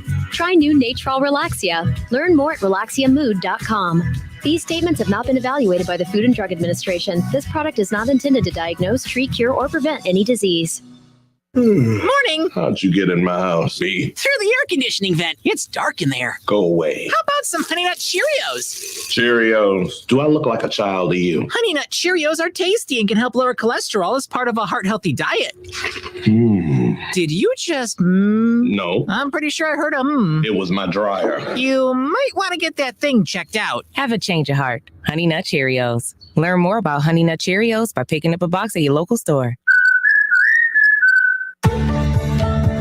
With thousands of locally owned Napa stores across the nation, chances are that wherever you call home, we do too. And that's why you can find us in big cities, small towns, and everywhere in between, doing what we've always done to help keep our local communities moving forward. So whether you stop by a Napa Auto Parts store, Auto Care Center, or visit us at Napa online, you can count on Napa know-how. I'm Scott. I'm a Park National Banker and I'm a community board member. At Park National Bank, we believe that we're more than our job titles, and you're more than an account number. Now, bringing our family of community banks together under a single brand name means you get those core values you've always counted on, and more service, more access, and more options. We're all together now at Park National Bank, where you mean more. You have empty office space to fill. You know what you need, and you know what you'd like. But you also have a pretty good idea after you've shopped around the usual places that what you need and what you'd like, that might not happen. Well, then you haven't been to Charles Larrick's Warehouse Outlet. Nobody has their selection. Nobody has their discounts. And every week there's something new. If you need office furniture, Charles Larrick's Warehouse Outlet can sell it to you for half price and below manufacturer suggested prices. Half price and below on hundreds of items. Selection from budget to the best. Really. Desks from $50 to $5,000. File cabinets, $25 to $500. Before you go anywhere else, do yourself a favor and come to Larrick's Outlet. With 87,000 square feet of selection, you're not going to go anywhere else. Charles Larrick's Warehouse Outlet. 2 locations. One at 23 McOil Street, Dayton. The other, Uniques Unlimited on South Dixie. Open Monday through Friday, 10 to 6. Saturday, 10 to 4.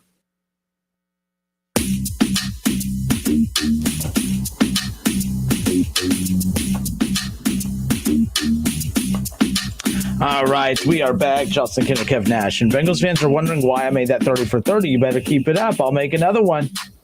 I'm all about producing them ESPN 30 for 30s. All right, Doug Morgan says, are you seriously talking about starters out of the game? Of course, I was talking about the Browns. Right now, offensively, they're not the same offense that they were to start the season. When you have no OBJ, you have no Nick Chubb, you have no Austin Hooper. For one, those are all big additions that the Browns worked hard to go out and get. Obviously, they drafted Nick Chubb, but OBJ and Austin Hooper, they made Austin Hooper for a very short time the highest paid tight end in football for a little bit. So, yes, Doug, you would be trying very, very hard to convince anyone who knows anything about football that missing out that much firepower is going to impact an offense. So yes, I think that's common sense. And then to try, and he goes on to say Baker is a very average quarterback. His receivers made him look good last week. Quit making excuses, birthday boy. Well, I'm not making excuses, by the way. So here's the deal. Remember, that offensive line for the Bengals is so bad. What they're trying to pull, Kev, is this. Man, look at what Joe Burrow did yesterday. with all those backup offensive linemen in. When you are as bad as you are with blocking at that offensive line, you don't have starters. You have holes all over the place. So no, they may not be the same guys that the guys that started yesterday for the Bengals may not be the same guys that technically started the season, but you don't have an offensive line right now. You're trying to figure it out. Yesterday's group looked okay. Yeah. And actually that's not fair. They looked more than okay. Do I think that they're more than okay? The jury's still out as far as I'm concerned. Let's see what they do, after the bye week. Can you keep that same group out there and keep the same momentum going? Hopefully, then all of a sudden it's like, okay, all of a sudden you've improved your team within the middle of the season without making any big drastic changes as far as that's concerned. So I'm not going to let the Bengals change that narrative of, oh man, look what he did with all these backup offensive linemen. Your originals aren't any good. You're trying to act like, oh man, it could have got real bad. I mean, your starters aren't any good. So no, you don't have starters right now.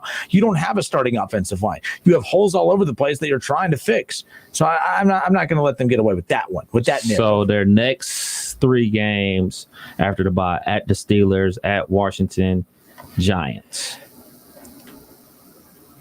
and then they got at Dolphins. Repeat that. Who?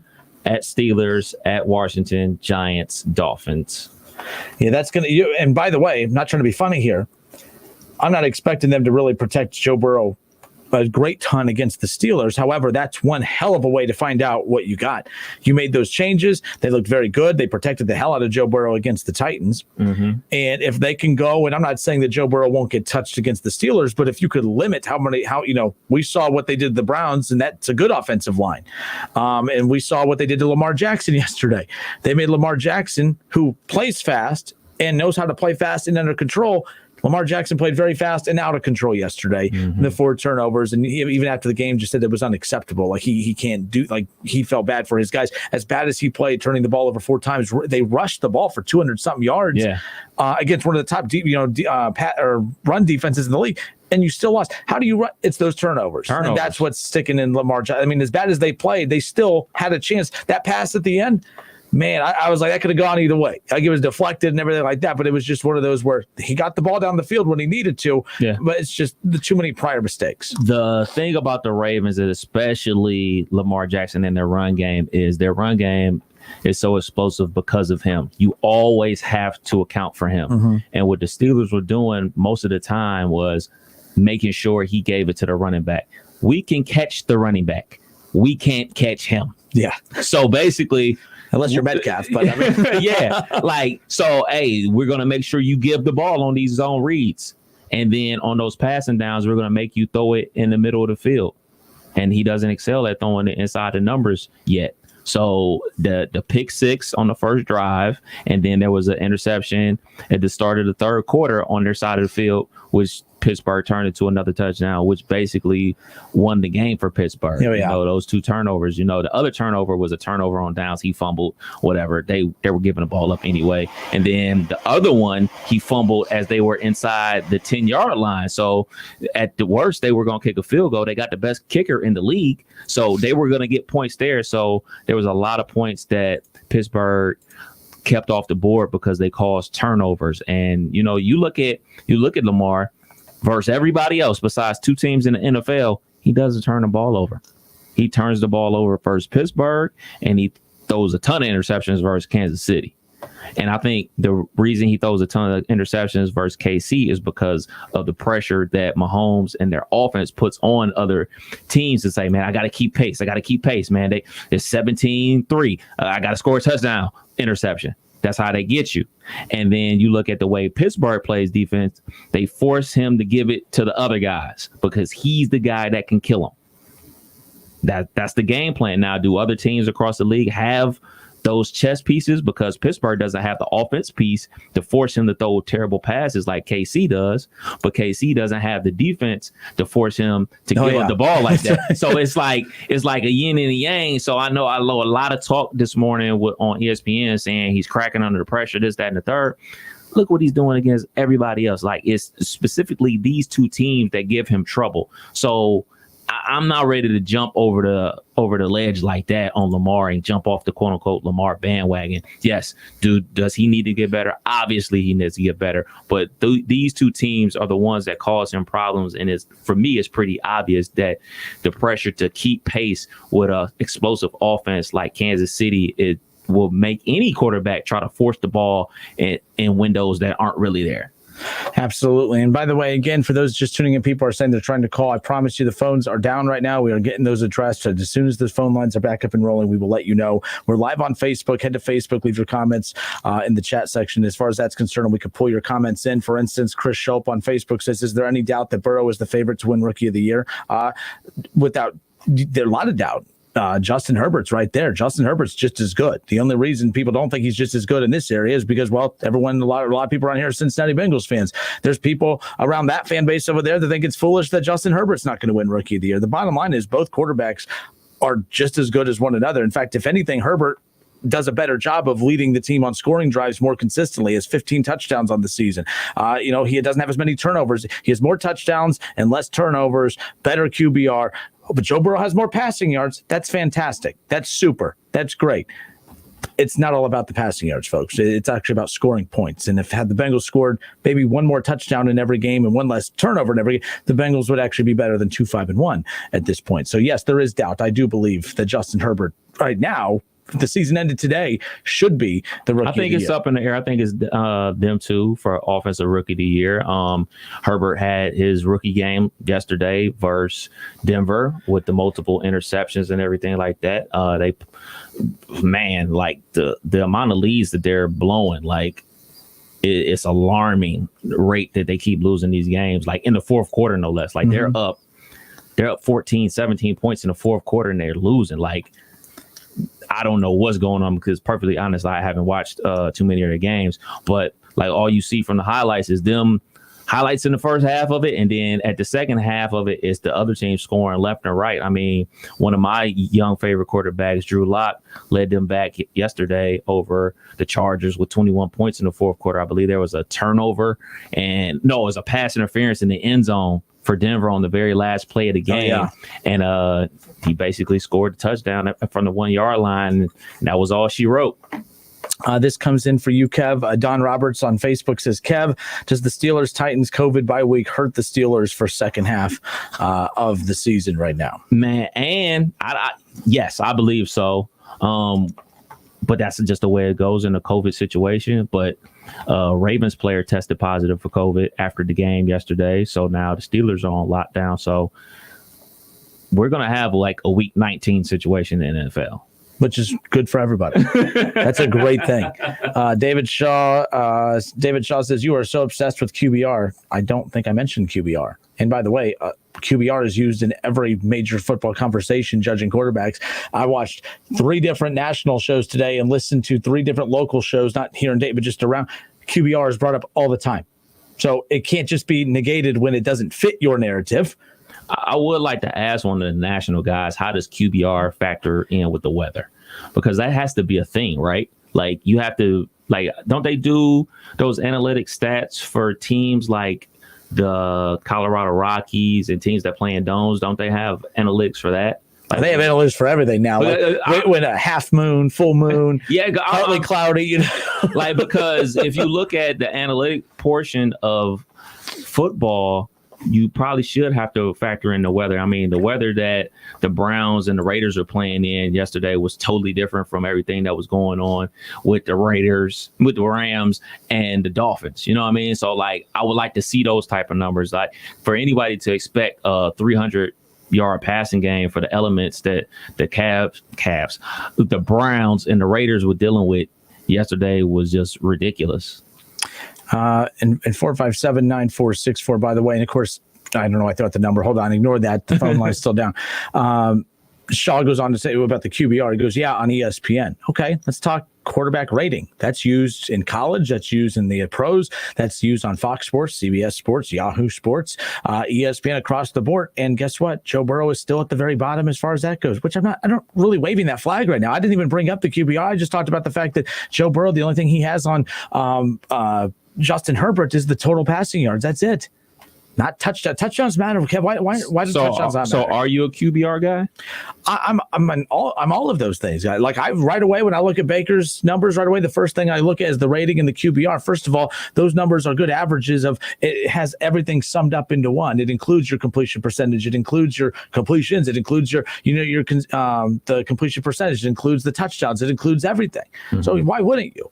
Like that's, you know what I'm saying? Like that's like saying, oh man, he was a really smart student in school. Oh, what was his GPA? Oh, it was like under 2. Oh, you're so obsessed with GPA. He was really smart. Folks, don't make this more difficult than it has to be. Don't make it more harder than it has to be. I'm not a QBR guy. And I'm just curious as to why. Like I just don't pay it too much of attention. I don't need like these type of weirdo stats to tell me somebody's good or not. I just looked at QBR. And the best quarterback in the league is Patrick Mahomes. Like, I didn't need the QBR to say that. I seen him play before. Like, I just don't need that. I think the QBR and all these, for lack of a better word, nerd stats are just another way for people to sell you something, to be perfectly honest. I don't think they're nerd stats. It's no question that all the quarterbacks that are in the MVP conversation, the top quarterbacks, they're all at the top. Russell Wilson, Patrick Mahomes, Aaron Rodgers. Like there's a parallel there that you can't deny it. Then there are outliers. Joe Burrow is a really freaking good quarterback who, to fit your thinking there, it makes sense because the QBR in the rating are showing, oh, look at Joe Burrow. He's one of the worst quarterbacks in the league. That's not true. But you look down at the bottom, Joe Burrow, from a quarterback rating standpoint, is surrounded by Dwayne Haskins. He's surrounded by Daniel Jones and Nick Foles and Jimmy Garoppolo and, yes, Baker Mayfield. So, again, I could see why the Bengals faithful are like, oh, my God, stop obsessing over the QBR and the quarterback rating. I could see why. Right. If this was like elementary school, you're sitting at the loser table. I could see why you don't want me to point that out. But I wasn't even trying to overly use that to prove a point. It's a part of the stat line. I was just bringing it up. But if you're going to come at me for bringing that up, I'm going to come back at you. Kirk Cousins is in there. Baker Mayfield, Dwayne Haskins, Nick Foles, Daniel Jones, Carson Wentz. That's all. Baker's top 12. So QBR, but the rating. So I went to the rating. He said, don't use QBR because that's an ESPN thing only. Okay, so I'm going to use the rating. Okay. I'm looking at it now. So did you need the rating for you to know that Russell Wilson, Patrick Mahomes, and Aaron Rodgers are the best quarterbacks in the NFL? No. That's just how I look at it. Like, I don't like, I think I take that back. These numbers and stats back up what people see with their eyes. Okay. This gives you validation to say, well, something tangible to look at. You can't say, well, from my vantage point, I think Russell Wilson is better than Patrick Mahomes. And people will say, well, no, this, that, and the third. And then you can go to this number, the quarterback rating or whatever, and say, well, Russell Wilson is 120.7, where Mahomes is only 115. So those are your tangible numbers that you can go to, as opposed to, like, passing yards, touchdown passes, interceptions, and everything like that. So I get what you're saying about the QBR and these ratings. I get it.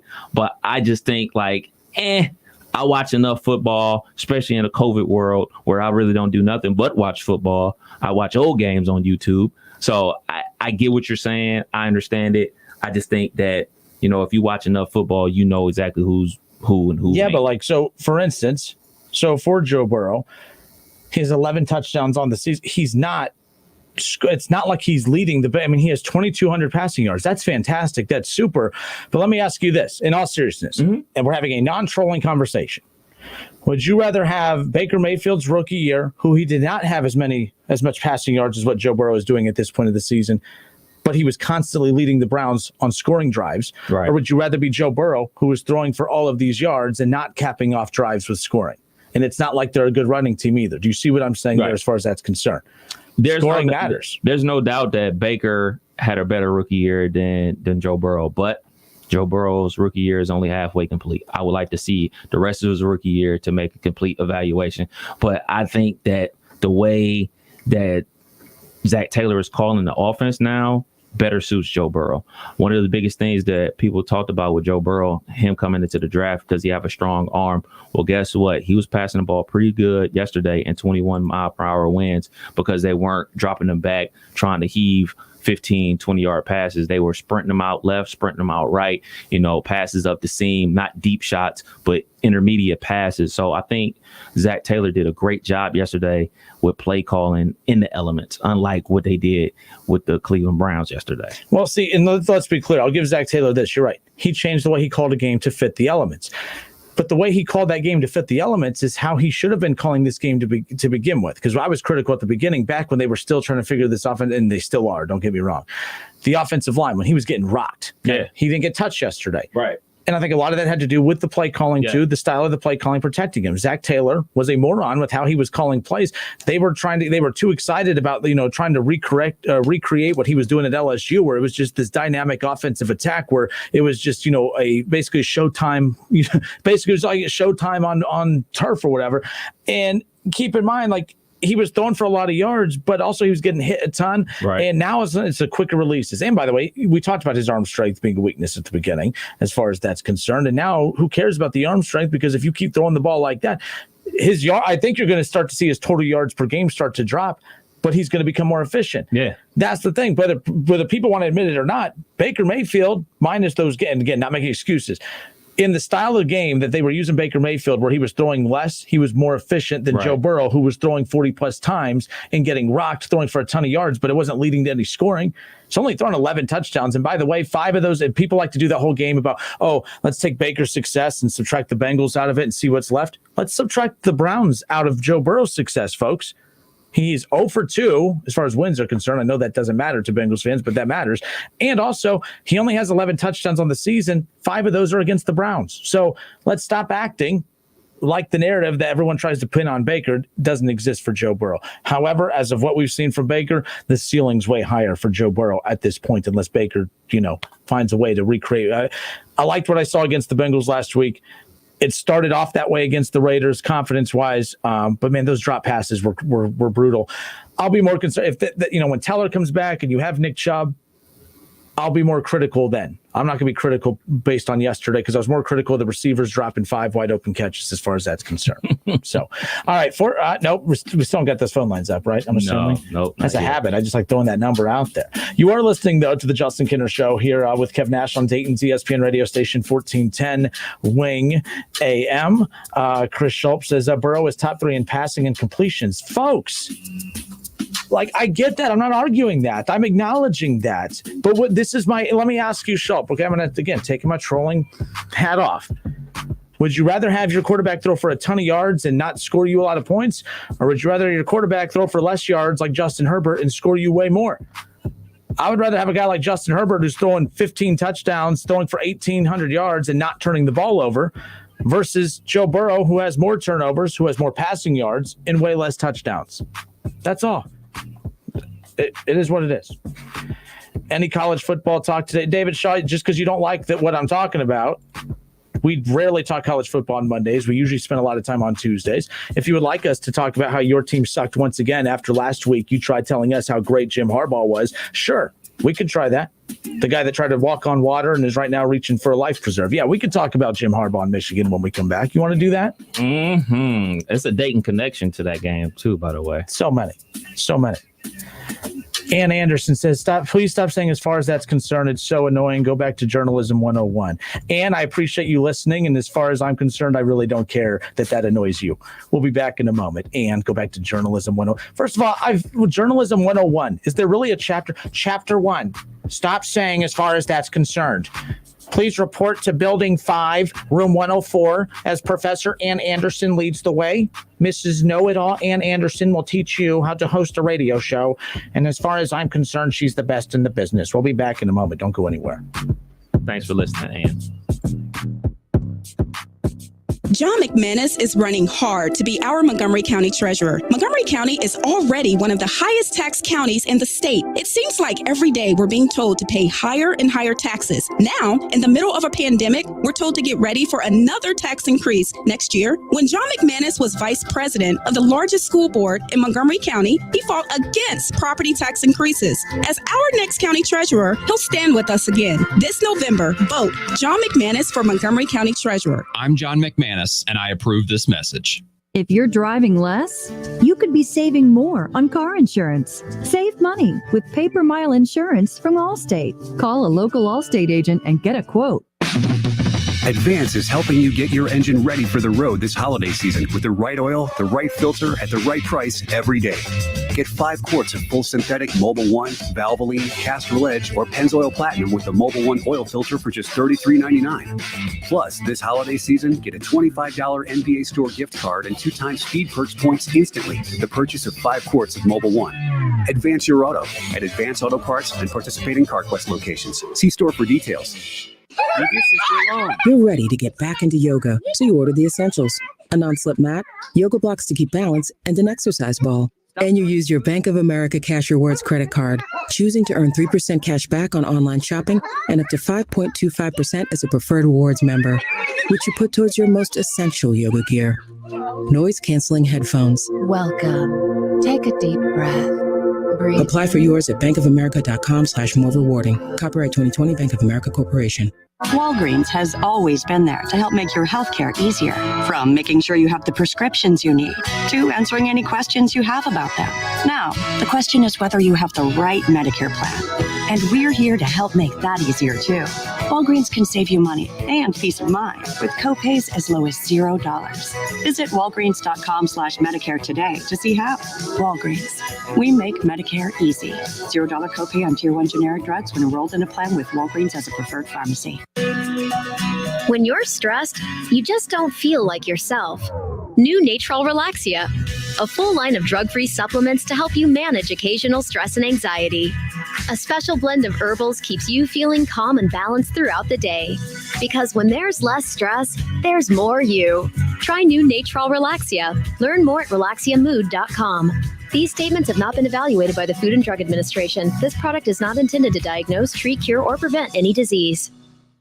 If I learned one thing from this great game of baseball, it's that she'll humble you. You think you've got it figured out, you check the standings, and you're in last place again. I'm Eric Rubino, Fantasy Baseball GM, and I can put my team in position to win every single time, but I can't play the games, people. At least Progressive's Name Your Price tool has options based on my budget. It never lets me down, unlike my pitching staff.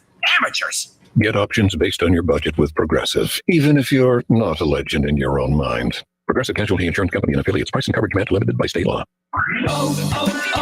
O'Reilly. Don't miss See Better, Drive Safer month at O'Reilly Auto Parts with great deals on wiper blades, headlight bulbs, windshield washer fluid, and more. Get a $15 gift card after mail-in rebate with the purchase of select Sylvania bulbs, plus earn double O-Rewards points. Get ready for the weather ahead during See Better, Drive Safer month at O'Reilly Auto Parts.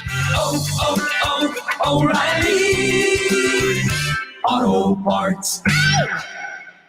David Brandon will make an excellent probate judge. He's honorable, he's honest, he's a diligent worker, competent, very thorough in his work. I think he will take the time to be conscientious and thoughtful about his decision making. It isn't just that he knows the law, though, it's that he cares and why that matters.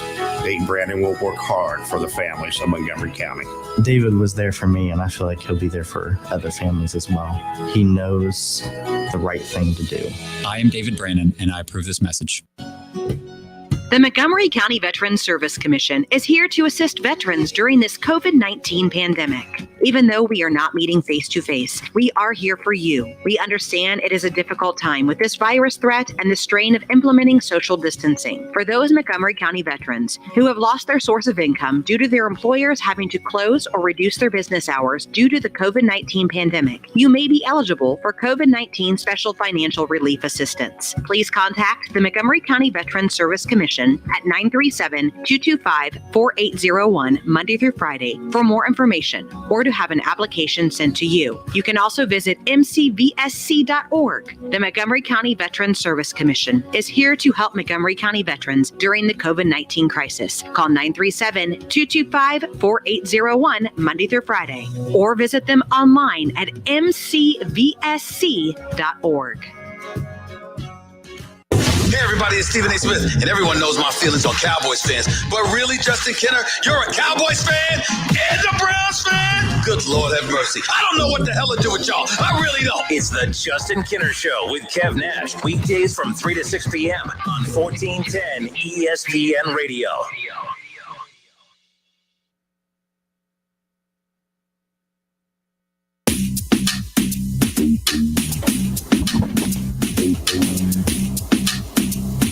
All right, everybody, we welcome you back. It's the Justin Kinner Show with Kev Nash, live here on Dayton's ESPN radio station, 1410 Wing AM. Ohio State improves to 2-0 with their win at Penn State. We'll get to that coming up here in just a little bit. That game was about what we expected at times, and then Ohio State showed that even with their flaws, they're still just head and shoulders better than the second-best team in the Big Ten, and I think that speaks volumes about the job that Ryan Day is doing. We'll get into that coming up here in just a moment. Closing out our NFL conversation here, taking a look real quick at some of the top matchups around the National Football League. Again, what was the one game you had outside of your Steelers, the Browns game and the Bengals game? What was the one game that had your attention more than others? It was the 49ers and the Seahawks, just because I love watching Russell Wilson play. I can't figure out who the Niners are. They're done. Too many injuries. Like, they're going to play hard. But they've had injuries and they've been winning. Like, it's like I would never pick against them in like an eliminator league. Because 1 week it's like they still have enough. Like, that's why they were in the Super Bowl last year, is when fully healthy they had enough gamers to get it done. They're not fully healthy, but they still have enough guys that know how to win games. But my goodness, a lot has to go right. But I'm with you. I just think, even though I'm not a big Jimmy G guy, he's out indefinitely with a high ankle sprain. Kittle is now out 8 weeks. It's like, you can't really keep going and winning games with the backups to the backups, you know what I mean? And I know this is the NFL. Nobody's going to be crying for them, because they bludgeoned people last year with that power running game. But this year, they win some games, they lose some games. It's like they're up and down. They're always fighting because I think they're very well coached, but this ain't their year. Yeah, and definitely, too. And, injuries, as you always say, part of the game. Part of the game, dog. Colts 41-21 over the Lions. Colts 5-2 now. And it looked like the Titans had a chance to continue to create space in that division. The Colts aren't going away. Like we were talking about a few weeks ago, especially after the Colts lost to the Browns. You're like, man, how much longer? They need to go back to Jacoby Brissett. But, at this point, he's not playing great football, but Phillip Rivers getting the job. I mean, this was his job, was to come in, provide a little spark at that position, although Jacoby Brissett wasn't terrible, but they still felt Phillip Rivers, who has the big playmaking ability at times with his arm, could take him there. They're 5-2, and, a division that everyone said, it was the Titans for sure. The Colts aren't going away quietly, and that's going to be still hanging around, man. They're still hanging around, like we talked about with the Cincinnati Bengals having an opportunity to beat them. They fought them off and came back and won that game, which is helping them out in the standings. Yeah, but here's the thing for the Colts, though. You have the next 4 games are brutal. I think we might find out. We're going to find out just how real this Colts team is. The next 4 weeks, at home against the Ravens, at Tennessee, at home against the Packers, and at home against the Titans once again. That's their November. November is brutal as far as I'm concerned. The Ravens, 2 with the Titans and the Packers. So we're going to find out just how good this Colts team actually is. So Phillip Rivers, you were brought here for a reason, for that veteran leadership. We'll see if it was worth it. After bringing the thing they stacked up those 5 wins now. No kidding, because it gives you some wiggle room there as far as that's concerned. Vikings upsetting the Packers. Did you call that? Someone called. I didn't call it. I didn't have the pair to do it. I did not see my guy Dalvin Cook going completely buck banoodles for 160 on the ground, another 80 through the air, 4 touchdowns. They basically took the ball out of Kirk Cousins' hands and just ran it. I mean, I think Cook had over like 30 carries. Like, they took the ball out of his hands, and they just ran all game. And the Packers couldn't stop it. I don't know what happened to the Green Bay Packers linebackers, but they were non-existent in that game. Like, he was hitting the hole and nobody was there. So kudos to the Vikings offensive line for opening up the hole. But Dalvin Cook's one of those rare running backs that, like, in college football, seeing a 40, 50-yard run is routine, not in the NFL. So he's one of those guys that can hit the hole and basically take it the distance, which is crazy. I was surprised that game was even that close. I can't even believe they won that game. I had Green Bay winning that in a blowout, to be perfectly honest. And with that loss to the Packers, the Bears missed a huge opportunity. A very strange game, a very hard game. I mean, 26-23, good game. The Saints come out on top. They improved to 5-2. But the Bears let an opportunity slip through their fingers because as the Packers go down, they're 5-2 on the year, and they stay in first place in that division when the Bears had a chance to separate themselves at the halfway point, to be in first place in a division that everyone thought was going to be Aaron Rodgers and the Packers to begin with. Nick Foles and the Bears, that should have been their game. But Nick Foles, you could just tell he's good enough to win you games, but my goodness, it's tough because everyone's always going to go back to, if you question can you really count on him to always leads you on that drive you need. Well, remember that playoff run. Remember that playoff run will always be his blessing, but also it'll always work against him too. I mean, that's what we do with Cardell. Yeah, that's exactly what we do with Cardell. I was watching the tail end of that game outside of the fist fight that happened, which was totally awesome. I was watching the tail end of that game. It was a 4th down play. It was like 4th and 5, and Foles broke the pocket and like it was a gaping hole. And I was screaming, "Run, run, run!" And then you saw the DB buzz up out of nowhere, and he threw it out of bounds on a 4th down. And you realize your limitations, because if that was Mitchell Trubisky in that situation, he probably would have ran. He probably would have got it.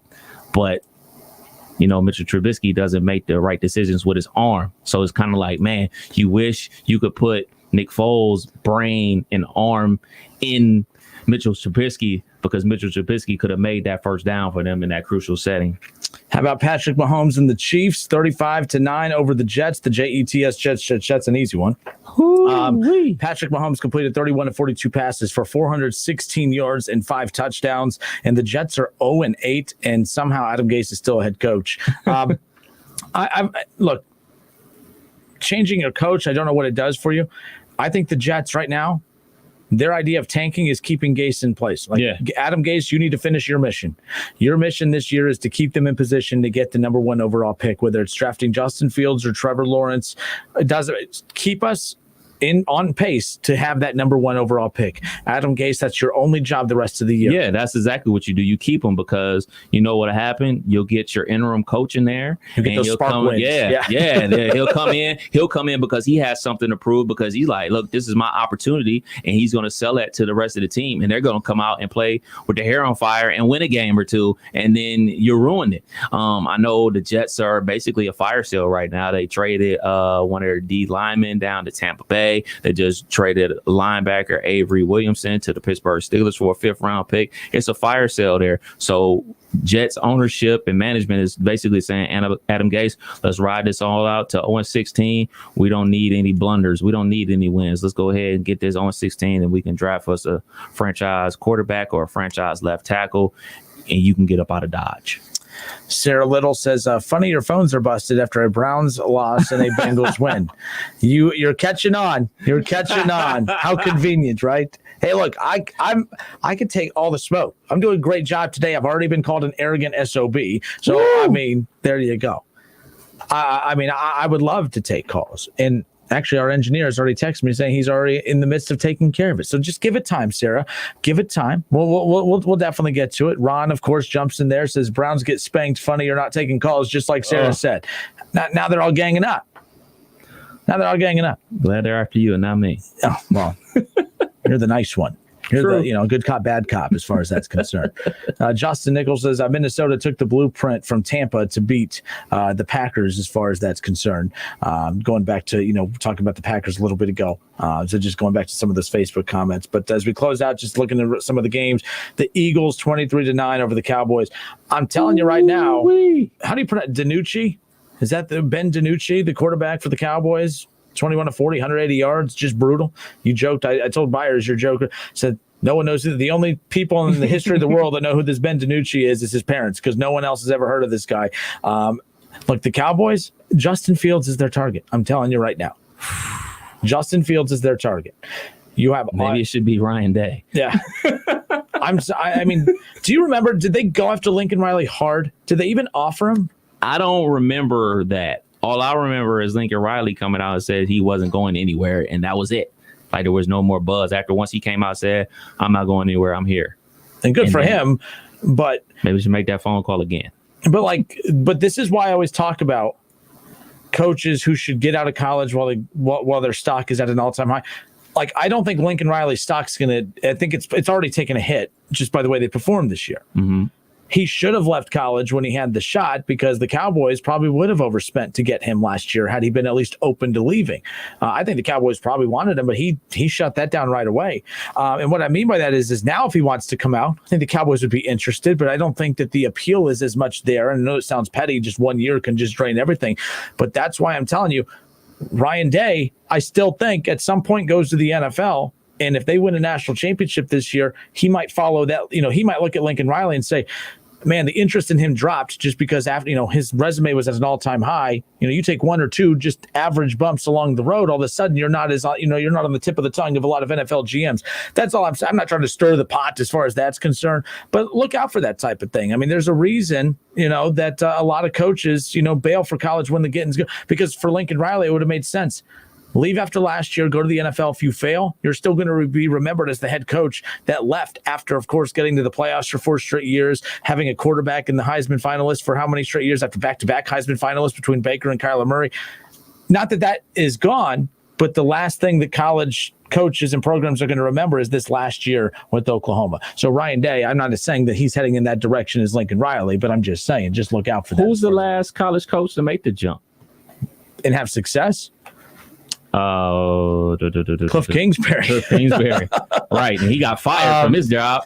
But as far as an elite jump from like elite college to elite NFL, it was Pete Carroll. But that's because Russell Wilson saved Pete Carroll.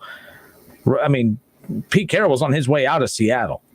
They weren't winning games. They were winning, but not winning enough games. Like the interest level between both parties had started to dwindle. Russell Wilson came in and saved that as far as that's concerned. Does Lincoln Riley strike you as an NFL coach? No. What about? But I didn't think Cliff Kingsbury did either. And Cliff Kingsbury knew how to connect. Cliff Kingsbury knows how to run the offense with Kyler Murray. So if you bring in a Lincoln Riley probably looked at Dak, and maybe Dak doesn't fit what he would like to do.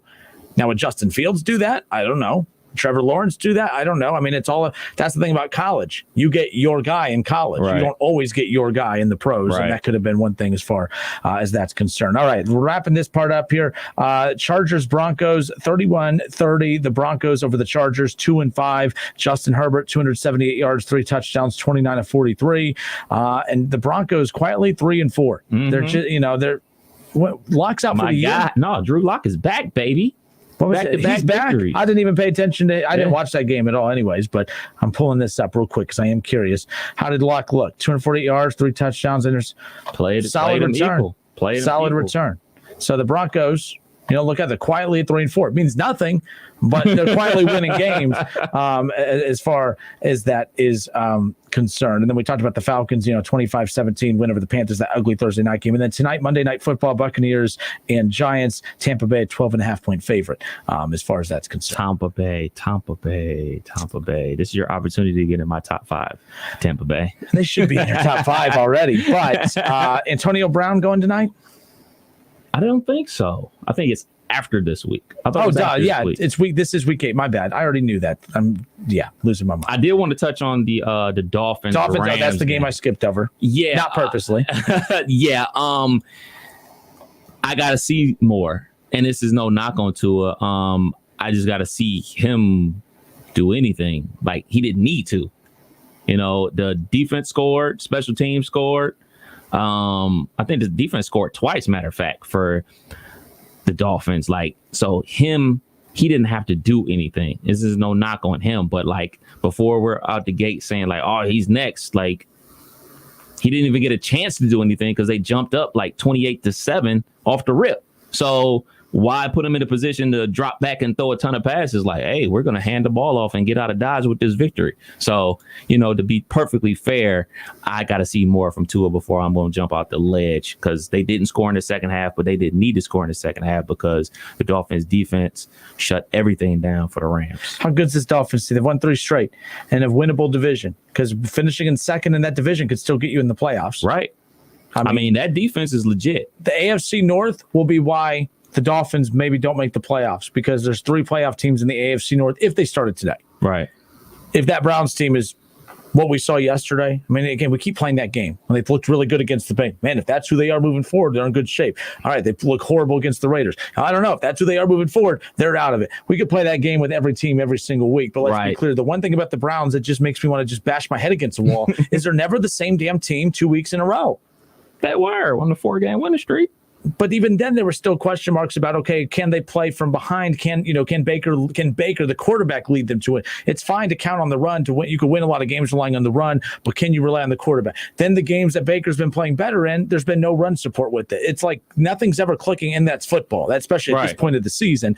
But that's what I'm talking about with Baker. As much as I love him, everything has to be perfect, and that's the downside. Like Joe Burrow, not everything has to be perfect for him to play well.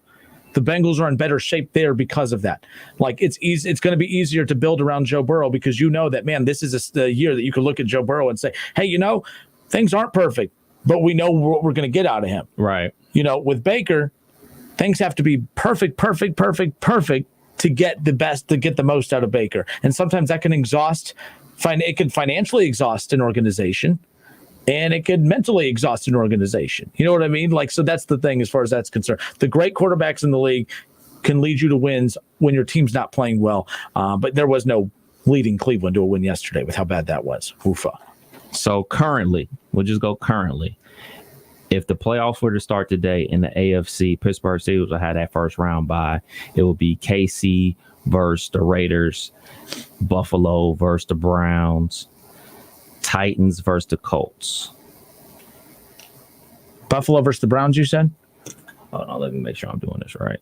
If that's the case, I'll take Cleveland in a first round upset over Buffalo. Not because I don't think Buffalo is good, but I think of all the first round playoff matchups that Cleveland would have, that's a favorable one.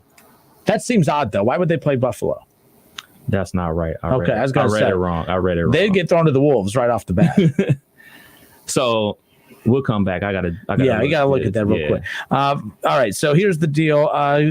Where's this? Sarah Little says it's all in love. The 30 for 30 spoof was hysterical. My religion is Joe Burrow. So see, some Bengals fans know how to take a joke. No. Justin Niggle says Kinner went easy on me yesterday with my comments regarding the 30 for 30 post. I told you guys just so you know, I tweeted at a lot of you yesterday, but I just never hit send. That if you ever don't have anything nice to say or tweet, just don't say or tweet it at all. I don't always follow that rule, but I was pretty solid at it yesterday. So if I lose my cool today, I'm a little backed up on some of that as far as that goes. What else do we got here? How about then? Josh Nichols says, how about them Bearcats ranked 6th? Yeah. So, and then of course Shaw has to say, but according to the college football god Kinner, that doesn't count because they play in the AAC. Okay, that's a shot at me. But to be fair, if you actually pay attention to football, Mr. Harbaugh, if you pay attention to football and realize that I don't make those rules, College Football Playoff Committee does. I thought UCF was better than this Cincinnati team, and they got hosed. So I'm looking at this Cincinnati team saying, no matter how cute the Bear Kittens are, they're going to get the cute treatment. They're going to get put in a nice little bowl game on New Year's Day, but they're not going to get the college football. But they will put, I'm telling you right now, and if I'm wrong, I'm wrong. I've been wrong before, and I'll be wrong again. That's just I suck, okay? It is what it is. But let's be clear. The College Football Playoff Committee will put a 2-loss team into the College Football Playoff before they put an undefeated Bearcats team in. I don't write those rules. I don't make those rules. The College Football Playoff Committee years ago basically looked at an undefeated UCF team who I think is more talented and skilled than this Bearcats team, who is really good, but not even as good as that UCF team who went undefeated for 2 straight years, including wins over LSU and other SEC teams in bowl games. And they still got disrespected. Why do you think the SEC, or why do you think that the Cincinnati Bearcats would get different treatment this year? I just don't see that happening. I just don't. I'm not even being a troll with that. I don't write those rules. My opinion is based on the pattern of the committee in the past. So don't get mad at me. My opinion is based on what they do. Right. And I know I'm unique about thinking like this. I think on a year-to-year basis, I don't put a lot of credence into what people did last year, especially because a lot of players go on to the NFL, other guys graduate. So I don't put a lot of credence on actually what you accomplished last year. But what I will say about UC, they were a 3-point underdog to SMU. They blew their doors off 42-13. And then they also were only a 6-point favorite this week versus Memphis, and they also blew their doors off. Only thing UC can do is handle their business and play who's on their schedule and let the chips fall where they may. I know it's very coachy. I know it's not hot take and everything like that, but I guarantee you those are the things that Luke Fickell is telling the kids in his locker room. Don't worry about the polls. Don't worry about this, that, and the third. Worry about what we can accomplish on the field. Control what we can control. And they're controlling what they control. To be perfectly honest, they're playing a lot better in conference than they were out of conference. So they got some big wins, and they got They got Houston coming up. So we'll see. We'll see if UC can run the table. We'll see. We'll see. Do you recognize that jam? Let's get it. That's the UCF fight song, baby. Going back to the Kinner and Schlemmer days, breaking this out of the vault right here. I mean, Schlemmer was always about giving them the benefit of the doubt. Now, I was like, my biggest thing was, look, UCF, you can only control what's in front of you. Yeah. We say that like when we talk about, Clemson playing in a bad ACC and Ohio State playing in a bad Big Ten at times. We always say we can only control what you can control. But again, we talk about the importance of National Signing Day and recruiting rankings. Those play a role in this. And as good as Cincinnati is, and by the way, Shaw said when I said, what makes this year different? He said, why COVID? That's why. I would understand that if conferences were out of the equation, if there was no Big Ten and Pac-12. Because remember early months ago, I said if those conferences aren't in the equation, Cincinnati's getting in. When it was announced that the Big Ten and Big 12 were coming, or Pac-12 were coming back, I said everyone's happy in the world of college football, except the American Conference and Cincinnati especially, because their chances of getting in went down the drain as far as that's concerned. What was the highest that UCF was ever ranked? They got up to number 8 in the college football playoff poll. It was 7th or 8th. I'll pull that up, Chris, just to check. I believe they got up to 7th that one year, and it was that final poll, which is always a slap in the face.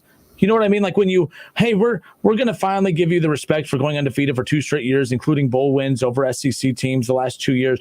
But that final bowl or that final poll, we're going to put you up at number 7, just on the outside looking. Yeah, coaches poll, they got all the way up to 7. What about the AP or the college football playoff? Right now, pulling that up right now. Coaches poll 7th, AP poll 6th. See, that's stupid. Not that they were ranked the high. It's because it's always the final one. They disrespect you the whole season and ignore what you do. But then when you cap off the full season undefeated, then they're like, oh yeah, we'll give you the 7. As if there was another week, they would have bumped you up even higher. Right. Like again, people get mad. My elitist mentality when it comes to the Bearcats. But let's just be clear. My opinion is always shaped based on the pattern of the committee, and the pattern of the committee is proven. It doesn't matter if you are not in a Power 5 and you're, even if you're undefeated in the American Conference and you've played a couple top 25 teams, there's still not a lot of weight to them. Sorry. There's just not. So I love this, by the way. The Bearcats are ranked 6th or whatever right now in the AP poll, and everyone's losing their mind. Finally, they're getting the respect they deserve. You mean the same AP poll that the same people yelling at me on Facebook right now spend every week telling me that these polls don't matter? I don't get it. But how about the American Conference? The Bearcats. Keep doing your thing. Kev, they're coming to a New Year's bowl game near you. Let's hope so, man. Shouts out to Coach Fickell. Yeah. Why you hate Coach Fickell, man? Please tell me that. I'm just saying, like, he did this thing last year when he returned to Cincinnati. Everyone's like, he's what's great about college football. Did he do that, or did people do that? No, everyone. No, you said he did that. Did he say, I'm doing what's right for college football? He just said, I'm staying. And then people took it and ran with it. Because best believe when a quote-unquote better opportunity comes, he's probably going to take it. Mike Williams, Kinner, you would make a good drinking game as far as that's concerned, as far as that goes, as far as that's concerned. Hey, as far as that's concerned, Mike, I hope you take me jabbing at you better than the last person that tried pointing that out. Because as far as I'm concerned, it's your problem, not mine. So there you go. I mean, as far as that goes, Chris says Cincinnati finished number 3 in the country one year. Yes, but not in the college football playoff era. I agree. Yeah, that was Tebow's senior year. They played them in the Sugar Bowl. That was after Brian Kelly bounced on them, and they got blew out by Tebow and the boys. Mike Williams, he says as far as he's concerned, he loves the show. So there you go. 2 thumbs up. Double. Who has 2 thumbs and appreciates that? This guy. No, so Chris, you're right. But you have to admit, the college football playoff has changed how these polls are conducted. Like in the college football playoff era, Cincinnati may not have been 3rd that year. Do you agree? Probably not. But that's how it is now. You know, I saw this tweet that came out, if I can find it real quick, which explains everything to a T, how college football is set up now, and what only matters is winning the national championship or being a part of the college football playoff. Where is it? Hang on. Okay, here it is from ESPN Stats and Info. Entering this season, Texas was 0-10 under Tom Herman, entering the fourth quarter trailing. They have 2 wins this season over Texas Tech and Oklahoma State. So I tweeted out, before the college football playoff, this will be great and a step in the right direction for Tom Herman in Texas. But unfortunately, nowadays, that absolutely means nothing. All it means is you got another victory. Unless you win your conference and playing for the college football playoff, you're a loser. And that's how today is seen. That's how today is set up with the college football playoff. I mean, yeah. Like I said, so that to go back to that Cincinnati thing, I just think everything is being judged differently than what it was back then. So we're not playing by the same rules. That's why I always joke and say, hey, that 2002 national championship team that Tressel had, they may not make the college football, or they'll make the college football playoff as maybe a 4 seed because they did go undefeated. So you have to address that. So that's false. They would have made the play, but they would have never 2, because remember the Purdue game, all those, they were winning games ugly. Right. That year they won the national championship and beat Miami, the Hurricanes. They won a lot of games ugly. Yeah. Style points matter. So I always argue that during the Tressel era, maybe the earlier stages, because remember towards the end when he was getting Pryor in those teams, they started really separating themselves. The Tressel teams would have struggled. Tressel would have really had to adapt the way he coached and managed games. Right. During the college football playoff era, because that whole, hey, once we get up by 2 or 3 scores, we're just going to kind of, keep handing it off and control the clock. That doesn't work. That doesn't work in the college football playoff era. Again, I don't make those rules. That's just the reality of it. Because what do we do when you only beat an unranked team by 15? Not enough. It's not enough. So that's why it's really going back to the 80s and 90s where style points really matter. To refresh people's memories, the final college football rankings of the year is 2002. Ohio State 14-0. Miami came in number 2, 12-1. Georgia was 13-1. USC 11-2. So those would have been like the top teams. Well, take that back. We'll go back the week before because those were the final standings. So let's say the college football playoff was still in effect. They would have had Miami number 1, Ohio State number 2, Iowa 3, Georgia 4. So yeah, Iowa 3, huh? Yep. Okay, that's interesting. Now, yeah, but it would be fun to go back to those early, like late 90s, early 2000s seasons and make a college football playoff poll based on the precedent that we set on the expectations of games today. But the college football playoff, to me, it's changed recruiting, it's changed coaching philosophies, it's changed, everything, roster man, it all. So yeah, as far as that's concerned. So that's why, based on the rules that we have, that the committee has for how we judge the Clemsons, the Bamas, the Ohio States of the world, that's why Cincinnati, no matter what they do, they're behind the 8 ball no matter what. That's why I got mad at UCF a few years ago when Florida offered the 3-for-1 or 2-for-1, and they said that was disrespectful. You can have an ego, but you don't have time to have an ego. Like, what does it matter if you're playing Florida at Florida or on your home field? I know you want to have them on your home field, don't get me wrong, but when the biggest thing that's keeping you out of the college football playoff picture is matchups with those caliber opponents, that's on you. I think the thing about it was they didn't want to do the 2 in Florida and the 3rd one at UCF, because we all know what would happen in that situation. If UCF was like really nipping on their heels, they'll just buy out the game. They'll cancel the game on them and wouldn't give them the opportunity to do it. And that's what those big schools do.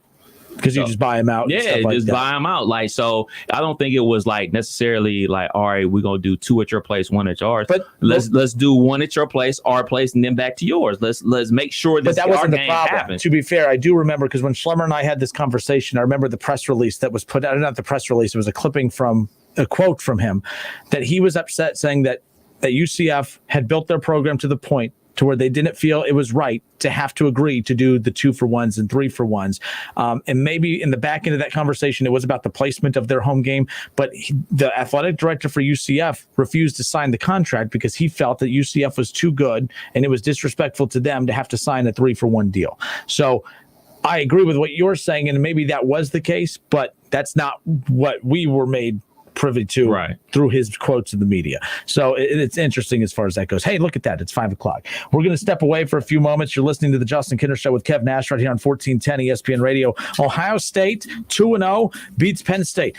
Ohio State, that double-edged sword. You get a big win, or do you? The polls come out. Penn State's not ranked. But guess who is ranked? Indiana, baby. They're coming at you. No, like, you see what I mean? Like, it's a double-edged sword. No matter, like, Ohio, that it happened last year. Primetime game, ESPN, all that. They beat Michigan State. They were 25 in the country. That they blew out Michigan State. Michigan State was never ranked the rest of the year, and then that was a top 25 game taken away. It's annoying. It's like it's a double-edged sword, because then even if you beat Penn State by a field goal, Penn State's 0-2, they're falling out of the top 25, and then people are saying, oh, look, you only beat Penn State by a field goal. Penn State has a lot of talent on that roster, but we have a lot to dissect because there was actually some flaws on the defense that we can actually talk. Like, it's rare to have flaws of the Buckeyes to kind of be concerned about. Defensively, I'm a little concerned, not about the upcoming month of games, but man, when we talk about Clemson and Bama, there's some things there that I'm a little worried about. Also, Trevor Lawrence no longer the Heisman favorite, but either is Justin Fields. Rona. I'll tell you who is when we come back. Don't go anywhere. Dayton's favorite, Casano's Pizza King, is open for delivery or carryout at any of our 33 locations. Call 294-KING and see for yourself where the proof is in the taste. That's 294-KING for delivery or carryout at a location near you. Pizza King. Do you have standing water, a wet basement, or water in your heat ducts? Hi, this is Jeff Heil from Buckeye Landscaping and Ohio Irrigation and Drainage. At Ohio Irrigation, we have a solution to end your drainage problems. We provide a free custom design and estimate to meet the needs of your home and keep you worry-free when it rains. Call Buckeye Landscaping, Ohio Irrigation, 432-9911, or visit our website, buckeyeindohio.com. That's 432-9911. Stop worrying. Call for a free estimate today. Hi, Joey Beckett here at Buckeye Ford in Sydney, home of the Works Package and the Double Take Tire Specials. Call today for your appointment, 937-419-8473 or 1-800-700-0050. Buckeye Ford in Sydney, exit 92 off of I-75. We'll see you soon. If you're driving less, you could be saving more on car insurance. Save money with pay-per-mile insurance from Allstate. Call a local Allstate agent and get a quote. Walgreens has always been there to help make your healthcare easier. From making sure you have the prescriptions you need to answering any questions you have about them. Now, the question is whether you have the right Medicare plan. And we're here to help make that easier too. Walgreens can save you money and peace of mind with copays as low as $0. Visit walgreens.com/Medicare today to see how. Walgreens, we make Medicare easy. $0 copay on Tier 1 generic drugs when enrolled in a plan with Walgreens as a preferred pharmacy. When you're stressed, you just don't feel like yourself. New Natrol Relaxia, a full line of drug-free supplements to help you manage occasional stress and anxiety. A special blend of herbals keeps you feeling calm and balanced throughout the day. Because when there's less stress, there's more you. Try new Natrol Relaxia. Learn more at relaxiamood.com. These statements have not been evaluated by the Food and Drug Administration. This product is not intended to diagnose, treat, cure, or prevent any disease. My husband, Alex Hussey, was hit by an IED in Afghanistan. I was point man on foot patrol and I stopped on the bomb. Lost my legs and left hand in an explosion.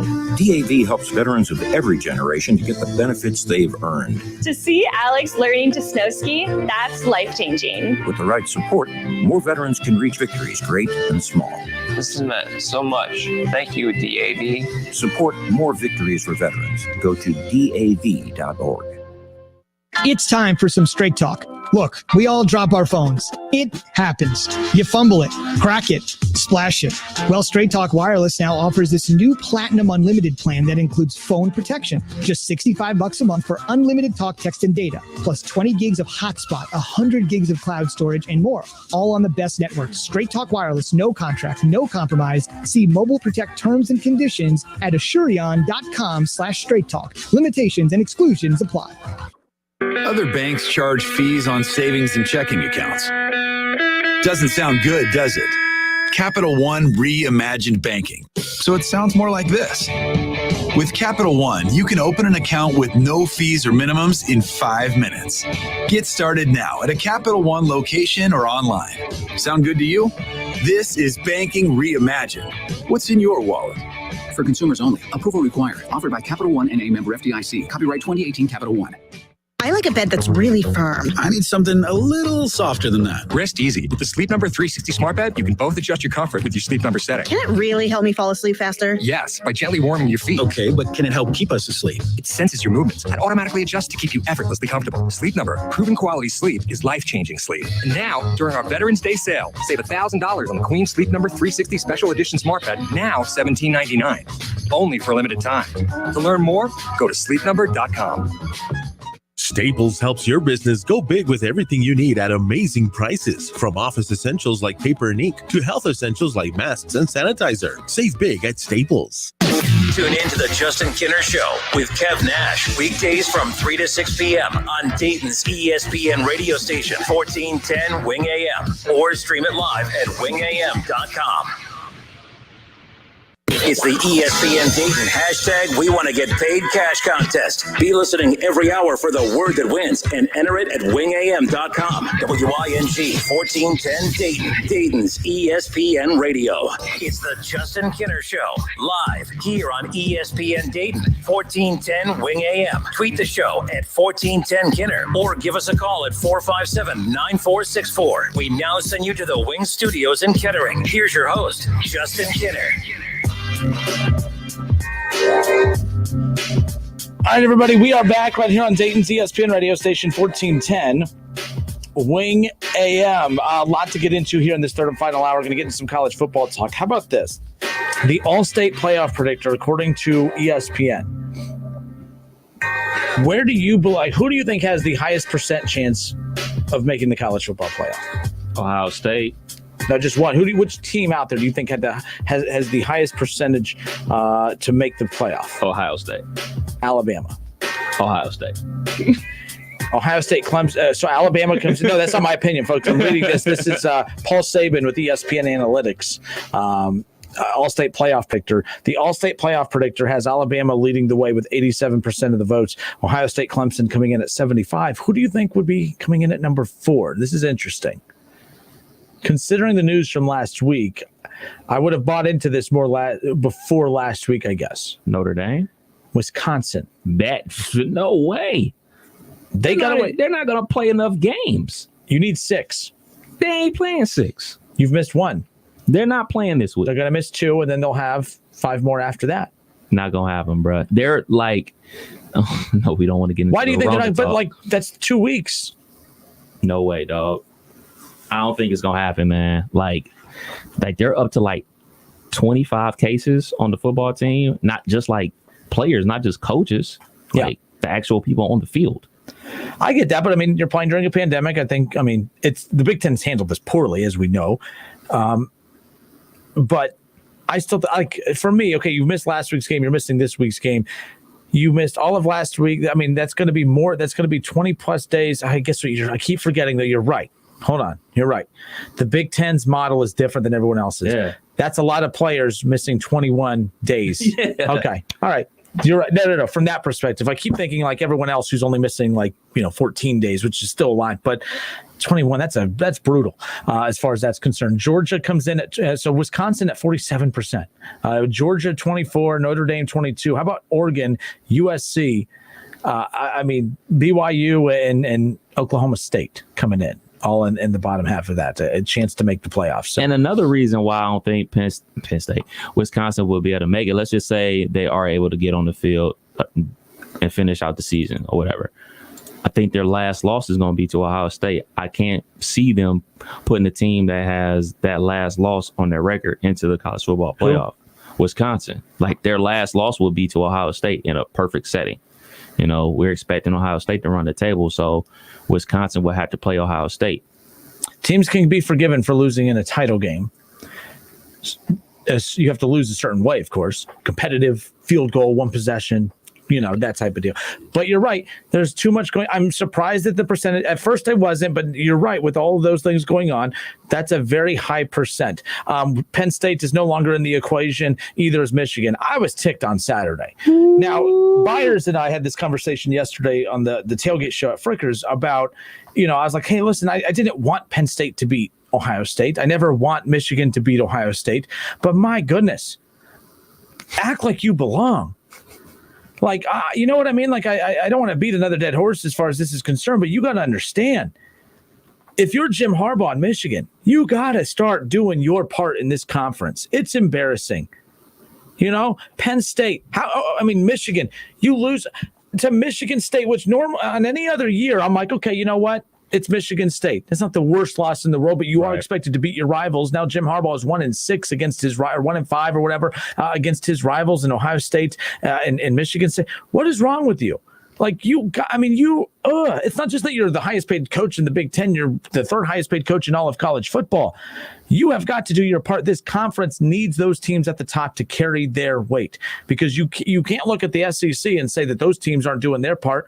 All right. And the Big 12, they have their issues. All right. And I'm not saying that they're better than the Big 10, but no one's looking at the Big 12 and bragging about the Big 12 the way people brag about the Big 10. So, but the reason that I get so frustrated with the Big Ten is because they have more of an opportunity. Like, you have Penn State, you have Michigan, you have Michigan State, you have Ohio State. And the only team that is doing their part is Ohio State. I'm tired of watching the Buckeyes doing all the heavy lifting. I'm not going to lie to you. You like watching Ohio State blow opponents out. Mm-hmm. But I love it. I hate it after a while, because it's the narrative that I hate now moving forward. I love that Ohio State's kicking their tail, don't get me wrong. But what I hate is the fact that it's like, man, can anyone else come close to Ohio State in this conference? I don't want them to beat Ohio State, but I want an opponent that is going to help make the Big Ten more respectable, because right now it's respected, but it's not doing well. See, for me, I'm not a conference guy. I could care less about the Big Ten conference. The only team that I care about is Ohio State. That's it. I don't care about nobody else. Now, I kind of care about Michigan State because Mel Tucker went to my high school. He's from Cleveland. I'm from Cleveland, all that good stuff. So I'm pulling for them now, and especially because they got a great victory. What a great victory for Coach Mel Tucker to get his first victory over their biggest rival. That's outstanding. And it's pretty cool that he calls them the team down south too. And I was reading this article, and they're like, well, those are his Ohio roots showing through. Yes, he's from Ohio. He doesn't like that team up north. So he's going to bring that same energy to Michigan State. And the fact that Ricky White IV balled out of his mind versus Michigan this week, a true freshman receiver who has Dayton, Ohio ties because his parents are from Dayton, he balled out. Nine of them things for almost 200 yards.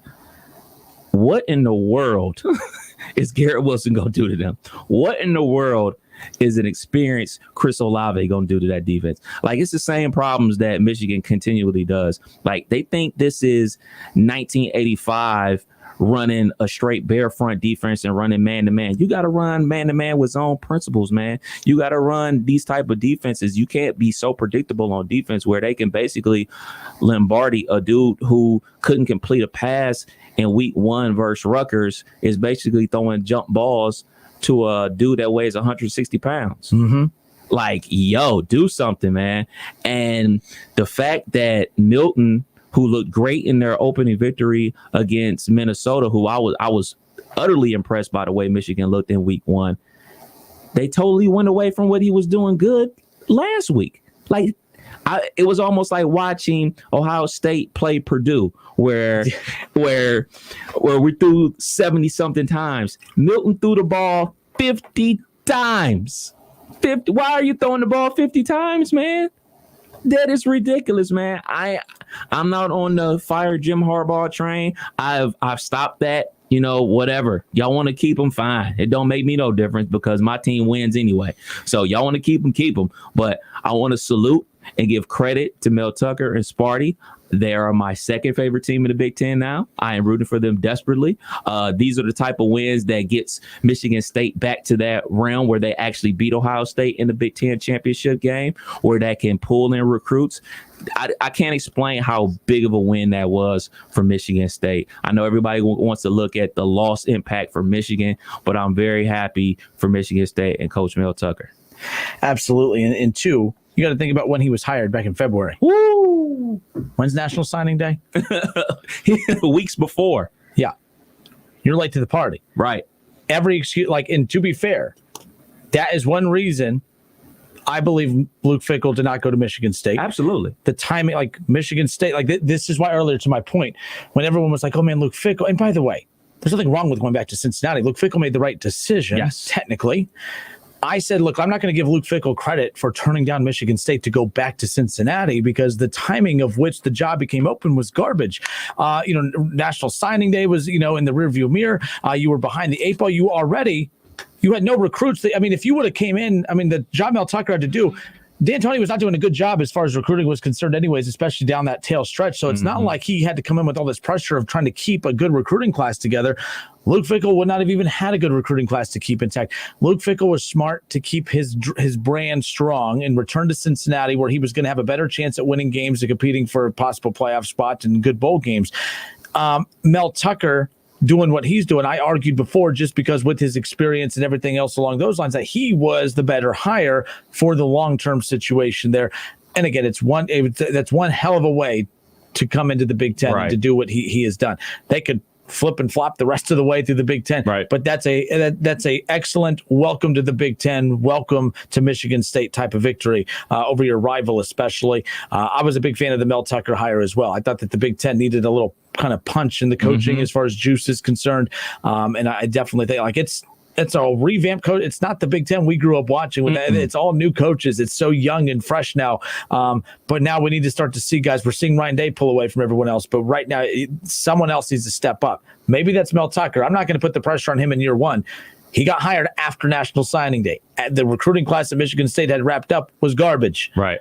He had no business winning games this year in 2021 or 2020. It was just about getting your feet set, and then you have COVID on top of it. This is a year zero situation for every Mel Tucker couldn't even go recruit. He couldn't even go meet parents. He couldn't even try to meet with the families of the recruits who are already committed there.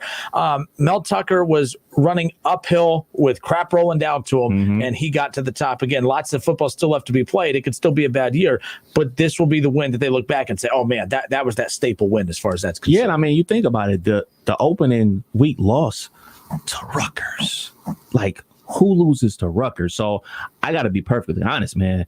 Obviously, I'm rooting for him because he's from my hometown and he went to my high school and everything like that. He's got plaques on the wall in our football locker room and everything like that. He's that big of a name in our school and everything like that. But after I saw them lost to Rutgers, I was like, oh man, I didn't even think about watching this Michigan game. It came on at noon. I was at the house.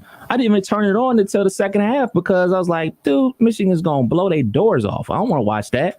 And then they weren't. And then, oh my goodness, Michigan State's going to hang on and win this game. Man, I don't know, man. That hardball stuff is getting louder and louder. I don't know how Michigan fans feel about it. I know we got a Michigan listener. I would love to hear his comments on the state of their program, dealing with Harbaugh, him being very highly compensated, and they're not getting it done on the football field, and them losing to Michigan State in a year zero situation for Coach Mel Tucker is embarrassing. Who, James Franklin, Jim Harbaugh, who has had the worst start to the season? Ooh. Because one has a win at least, the other's 0-2. But both losses for Penn State are against technically top 25 opponents. And then there's Michigan, who it's not really so much about the opponent. It's just about the moment. You lost the rivalry game. It is what it is. By the way, you're now public enemy number one. Hey man, look, they can do whatever. It don't matter. Come on. Shaw says, come on, Kev. They aren't running a bare front. Come on. Again, another not good take. MSU took the run away, and they are an RPO team. That's how you stop RPO. Okay. I got nothing. Okay. You know your team better than I do. What I do know is they lost to Michigan State in the year 0 situation for Coach Mel Tucker, who showed up in February. They didn't get to coach his team until August. While Harbaugh's been there in his khakis for years, losing. Ron Howard says Rutgers beat Michigan State, plus Gianna wants to shove it in. Well, okay, there we go. Kind of proofread these before you bring them on. But interesting nonetheless. To answer your question, no, phones are still down, by the way. No, I did not cut the phone line just because I've been accused of cutting the phone line. I mean, so many people are, just show them. I mean, like try to. Well, no, don't hit it, because then if it's actually like they got it fixed during we're on. It's not working. I wouldn't do y'all like that. I love hearing y'all get at Kenner. Yeah. I came ready. I'm on y'all side. At the end of the day. Let's be real. Jennifer on Facebook says, a huge Michigan fan. We need to fire Jimmy. I have said it for 2 years now. And this comes from Jennifer Sullivan Talmadge, maybe. I hope I pronounced your name correct. I probably butchered that. But no, she's said she's been saying it for 2 years. Huge Michigan fan. They need to fire Jimmy. So, Jennifer, since you're a fan of the team, what do you view as the problem with the team? Because they're right there recruiting wise with Penn State, but Penn State always gives Ohio State a run for their money.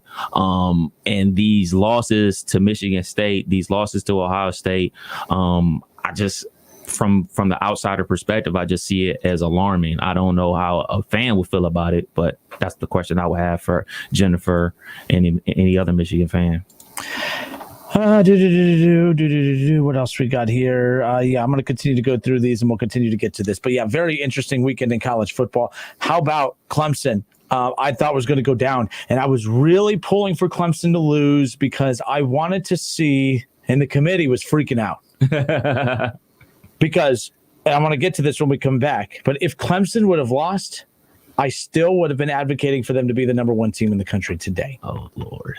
Now, they still are. It's interesting to me because, and I would ask that Ohio State fans have the same thought process, because that could happen to you. What happens if you're without Justin Fields because you lose him to COVID or because whatever? And then all of a sudden you don't have him against, like you could have lost to Penn State last night because Gunnar Hoke, or 2 nights ago because Gunnar Hoke couldn't get it done against Penn State. Would you be advocating for, oh man, they lost, they need to move back in the rankings? Or would you be saying, hey, they need to stay right where they're at because it was out of their control, blah, blah, blah? Trust me, you would be advocating for your team to stay right where they're at. And people are still upset. You wouldn't. Look, man, these teams, though. This is what it is. You want to play football in COVID, you lose, you fall out. That's how it goes, man. Now, I think everybody basically has a mulligan. I think everybody is allowed to lose 1 game and still have a chance to be in the college football playoff. Close game. Lose. Yes. Yes. You have a mulligan. You lose a close game. You can still work your way back into the college football playoff. But as far as Clemson is concerned, it wasn't the young quarterback, DJU, and that's the name I'm going to be calling him because I cannot pronounce his last name. No offense, but he wasn't the problem. He wasn't why they were down at the half. That's fair. It was It was exactly what I've been telling you. I've been watching, man. I've been watching these dudes. They're not going to win it. I know you love Clemson. They ain't winning it. But for you to say that, that's like saying, well, that's because they're not a complete package. Right now, Ohio State's not a complete package. They're just as garbage in their secondary right now as any other team out there. Everyone acted like Ohio State was going to be the face of college football and say, hey, let me, Ohio State, show you other little boys how we do it here. Mm-hmm. Playing through a pandemic, we're not going to show any flaws in our defense, and that is not true. So when we come back, we're going to get into that. I'm sorry, man. I'm sorry. When we come back, we're definitely going to get into that. Jennifer, let's get to Jennifer's response real quick. She responded. So Jennifer on Facebook, you had asked her, what did you ask? I asked her what she think the problem is with Michigan football. Why is it that Harbaugh can't get them over the hump? Because they seem to be right there neck and neck recruiting wise. They're always in the top 5, top 10 in recruiting and everything like that. They have that players by the recruiting standards and everything like that. What seems to be the problem? She says he can't win the games that he needs to. When he lost to OSU and everyone said that it was his best chance and he got his doors blown off, I just think that his act is dry to his team. I mean, you saw Tariq Black transfer to Texas. The other wide receiver, I'm sorry, I can't remember his name. He never opted back in after we saw so many other people opt back in, like a Rondale Moore. Obviously, the guys at Ohio State. You had the offensive lineman from Michigan opt back in. The top 5 pick, he opted back in. So, she might be right. Maybe it is running thin. I don't know. I just don't see them. I thought after that first win over Minnesota, I was taking note. I was like, okay, Michigan might be a problem. The way they're running the quarterback, running a lot of zone reads, they're getting multiple running backs involved. They got Chris Evans back. They got the converted linebacker Haskins in the running game. Like, yo, this running game is serious. And Sparty took that run game away, and he was unable to hit anything on none of his 50 dropbacks. Last thing here, Jennifer says OSU might throw up 100 on Michigan, and keep in mind, Ryan Day said that, or a while back. 0% that's going to happen. Why say zero? I don't think it's zero at all. I think if you have a chance to put up 100 on Michigan, you do it. Not going to happen. You just need to average 25 points a quarter. Oh, Lord. Simple as that. This ain't this is as close to Tecmo Bowl as we've seen, with as bad as these defenses in college football have been this year. It is where, again, it's been a funky offseason. I don't think there's any secret as to why defense has been so bad this year across the board. The SEC, the Big Ten, folks, even Ohio State's not looking good. Now, you could attribute that to, send a lot of talent to the NFL. But that's been the Ohio State thing for years now. I mean, It's not like Ohio State's new to this. Oh, man, we've lost talent to the NFL. Now what? So I'm not making excuses for them. I'm just saying that they're in the same boat as Alabama and LSU. They're way out of the equation now. They're the same boat as Alabama, Clemson, and those teams who reload every year. And Ohio State's reloaded. It's just a different kind of season. By the way, Sean Wade opted back into the season. I'm wondering if he's regretting that right now. Could Penn State have cost him some dollars? I'm not trying to be funny. I'm being kind of serious. A lot of time left that he can make that up. But, man, Hammond on that secondary got to figure it out as far as that's concerned. Roger Rosenthal says, as you see in conversation of playoffs, Roger, we're going to get to that on the other side of this break as well. I promise you, I'm the worst. Just kick me out. Say we got to go to break. Just cut my mic off. Just like the debate. Just mute me. Just take my mic off. We're going to break. ESPN 1410 Wing AM weather. This afternoon will be clear and sunny with a high near 48. Tonight's also going to be clear with a low around 34. And tomorrow is going to be clear and sunny with a high near 60. I'm Pete Spivak for 1410 ESPN Radio. Weather is brought to you by Cullet Propane. 98% of their customers recommend Cullet. If you wouldn't recommend your current supplier, check them out at culletpropane.com. Try Vicks VapoCool Drops in Honey Lemon Chill for a fast-acting relief of honey lemon, not to mention a soothing chill. So remember, Vicks VapoCool Drops are honey lemon and honey lemon. Honey lemon. Yeah, Honey Lemon Chill. Get fast-acting relief with Vicks VapoCool Drops in Honey Lemon Chill. Use as directed. Napa know-how. Get all the quality parts you need at your locally owned Napa. Because right now, when you order from Napa online, you can pick up curbside at your local store in just 30 minutes. Or get your order delivered direct to your door with free one-day shipping and over 160,000 quality parts when you spend $35 or more. Quality parts delivered quickly and safely. That's Napa know-how. Napa know-how. At participating stores, standard ground shipping and exclusions apply. Get in the zone, AutoZone. Welcome to AutoZone. What are you working on today? Check engine light on? That's what we're here for. Let's head out to your car. This is our free AutoZone Fix Finder service. It's what we use to help troubleshoot your check engine light. It analyzes your specific vehicle information to give you the code you need to know, and even tells you the likely issue. And if you're feeling like you need a bit of help with the fix, we know some of the best repair shops around. Getting your job done just got easier. Restrictions and details at AutoZone.com. Get in the zone, AutoZone. T-Mobile for Business knows saving time and money is important for your business. That's why we're introducing Microsoft 365 on us, now included in our best business plans. With Office apps, Microsoft Teams, cloud storage, and more, Microsoft 365 on us gives you the tools you need to run your business. Stop by a T-Mobile store today. Qualifying plan required. Contact us to activate. 1 license per line, max 2 per account. Third-party terms apply. See T-Mobile.com for plan details.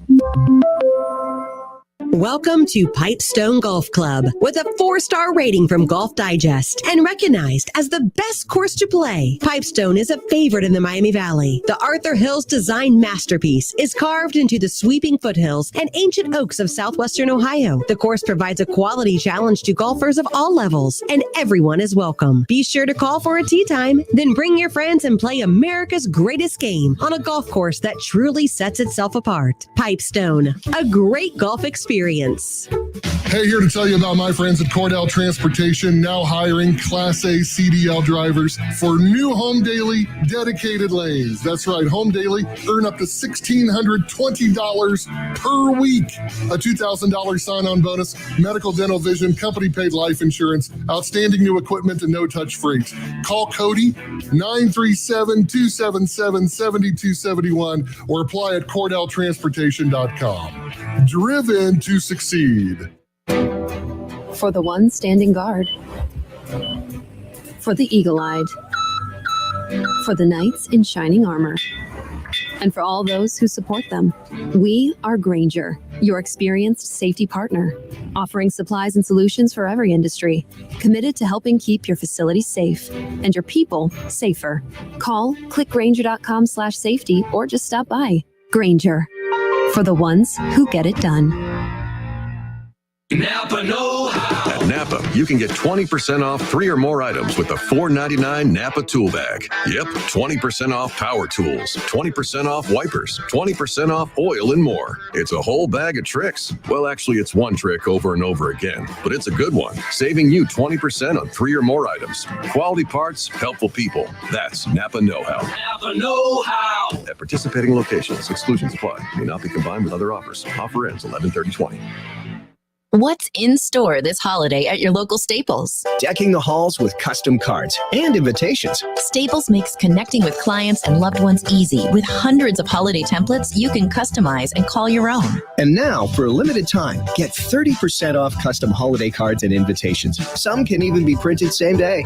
Shop in store or order online. And ring in the holiday for less this year at Staples. Ends 12/19/20. Limit 1. Visit staples.com/holiday cards or store for details. I'm Dr. Andrea Russo, a cardiologist. Maybe you're waiting to talk to your doctor right now. But if you're having an irregular heartbeat, heart racing, chest pain, shortness of breath, fatigue, or lightheadedness, don't wait.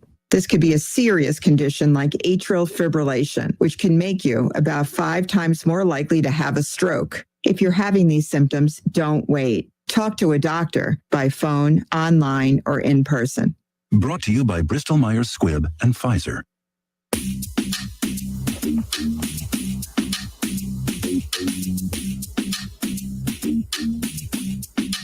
All right, everybody, we welcome you back. Justin Kinner, Kev Nash with you here on a Monday. I hope everyone had a great weekend. By the way, I forgot about the time change over the weekend. So I'm like looking out the window. I'm like, man, it's looking pretty dark out. We're about to get a storm. I'm like, oh, no, that's just the new time. By the way, I was freaking out because we have one of those like old school, what are those called? Like clocks? Is that what those are called? Yeah, a clock. We have a clock in here. Like what is going on? We need to like fast forward to get up with the times. But the clock has not been set back, and I'm trying to figure out, back when we actually had people in this building, whose responsibility it was to set that. I'm going to leave it as is. As of right now, it says that it is 6:37, right? Yeah. 6:30. I'm leaving it. I kind of like We out. Kind of like, Show's over. We've been on here a half hour longer than we should. Excuse me, Rona. As far as that's concerned, so it is what it is. But no, so if you're just tuning in, by the way, we are trying to get the phone lines figured out. So what had happened is yesterday, the Browns lost in embarrassing fashion. And then, of course, the Bengals have to go and ruin my day. They go and get a big win against the Titans. So I said, there's no way in hell that I'm going to have an entire Monday, especially my birthday. I was not going to, in great timing, by the way. Josh Maloney says, happy birthday, Justin. I was like, there's no way on my birthday of all days, Kev, that I am going to allow Bengals fans to call in and try to ruin my day. So I went and I found I cut the phone line. I cut it off. It's just no. That's where you went. Yeah. So as soon as our engineer figures out how to get that fixed from me cutting the phone line, we will be able to take calls again. And coincidentally, it might be tomorrow. But today on my birthday, I refuse to take your Bengals calls. I don't want to hear it. I don't want to hear about it at all. I mean, as we talked about earlier, Celebrate, baby. Everyone's celebrating. I've never seen people so happy to get their second win of the season in the first weekend of November. No, that was a huge win, by the way, over the Titans. I'll give them that. I'm not going to, is what it is. I still am going to take my shots at particular fans who like to rain on the Browns parade from time to time. But, you can't live in the basement looking up at the Browns and make fun of the Browns. I'm just saying, as far as I'm concerned. But that's a big win. Congratulations. And we'll see if they can build on that moving forward. Yes. How was Frickers yesterday? Frickers was great. So Steve from Springboro showed up, the true American. There's a picture of him. He's doing the Hulk Hogan, the arms and everything like that. I'll post that on the page here coming up. I don't anticipate hearing from him this week. Why do you think that He has a habit of working first shift on days that the Browns lose, on the weeks that the Browns lose, but on the weeks that the Browns win, second shift, brother. Coincidence. Just like it's a coincidence that the phone lines don't work today. We all play our own little games as far as that's concerned. How long did you stay at Frickers yesterday? You watched the entire game first quarter. When the Browns weren't playing well, I was like, okay, we know how this goes. If I leave, I'll change the fortunes of the team. No, it got worse. But big win for the Bengals, a horrible loss for the Browns. The only upside for the Browns is that when the Browns come back to play, they are going to have Nick Chubb back. Hopefully you have Teller back. Someone earlier said that the dumbest take he's ever heard is that the Browns are better without OBJ. I agree. The Browns are not better without OBJ, but I think Baker is better without OBJ, and which in essence is kind of saying the same thing, right? Because if Baker's better without OBJ, then in essence the Browns are better. Right. Big picture. It's very weird. I need to see more games moving forward. Yesterday was just one of those games where OBJ, I don't even think would have made a difference. You had receivers drop 5 wide open catches. Yeah. And I did the total on those. All 5 drops would have totaled 65 plus more yards. Baker's completion percentage would have been better. One of those would have been a touchdown. So it's a completely different ballgame at that point. You had the touchdown coming right out of the half, setting the tone. You felt the energy. And then, of course, he had stepped out of bounds, and they reversed the call. They got a field goal out of it. And then the defense they couldn't stop anything, man. It was brutal. Just not good. The Browns, at the trade deadline tomorrow, the thing is, even if they make a move defensively, Kev, there's not a move out there that I think is going to move the needle. Right. The Browns have so many holes. You have Myles Garrett, you have Ward, you have way too many holes to fill. So it's just one of those where maybe you just kind of sit tight with what you have for the year, and you address that come the offseason and free agency and draft capital and stuff like that. I don't know. Yeah. Don't give up draft picks. Don't give up draft picks to try to fill some holes with some rentals for the year. You're not winning a Super Bowl this year. And even with the bad defense, I still think you're good enough to make the playoffs this year. So there's no need to give up anything unless you can, find a deal somewhere. I agree. I think you're looking for Matt Wilson, the second-year linebacker out of Alabama, to take a leap in the second half of the season. He had that injury he was dealing with from training camp, so you're looking for him to be the guy. Yep. So I don't necessarily think you try to make a trade for somebody that's a little older in age, that's just going to be a patchwork situation and give up like a 5th-round pick or a 6th-round pick for him. I think you keep all your picks and you just make better draft picks in April's draft. I don't think giving up future for right now is a smart move. Absolutely. And again, we'll be talking more Browns throughout the week tomorrow. ESPN Radio's Jason Fitz is going to join us as well. And we'll talk about the Browns loss and, of course, the big Bengals win. As big of a troll as I am, I can't sit there and take away that win, because if the Browns, he's a Raiders fan. If the Browns, I forgot too. We both predict, but we were both wrong because we both predicted this super high scoring game, and that wasn't even football yesterday at all. It was brutal. So, but if the Browns would have beat the Titans, I would be super obnoxious. So you know what, Bengals fans, I'm going to turn the phone lines back on. No, I'm just joking. The phones really are down. I promise you, the phones really are down. Continue to celebrate. That's all I got to say. Celebrate. I don't know what that means for you guys moving forward, but it's a good win. All right, let's go back to the Facebook feed. We're talking college football. Roger Rosenthal says, first-time listener. So far, so good. See, another pleased customer. Thank you. I've lost a listener today, and I've gained a new one. How about that, Kev? I think Ann's mad at me. So there's that. But he says, so far, so good. Go Xavier, go X. We're undefeated in football since 1973. You allowed to say that in Dayton, Ohio? Do I ever follow the rules as far as that? He X'd it out, not me, as far as I'm concerned. But he did ask, as you see in the conversation of playoffs. We did talk about that a little bit ago, Roger, but I'll be glad to touch on it again for you.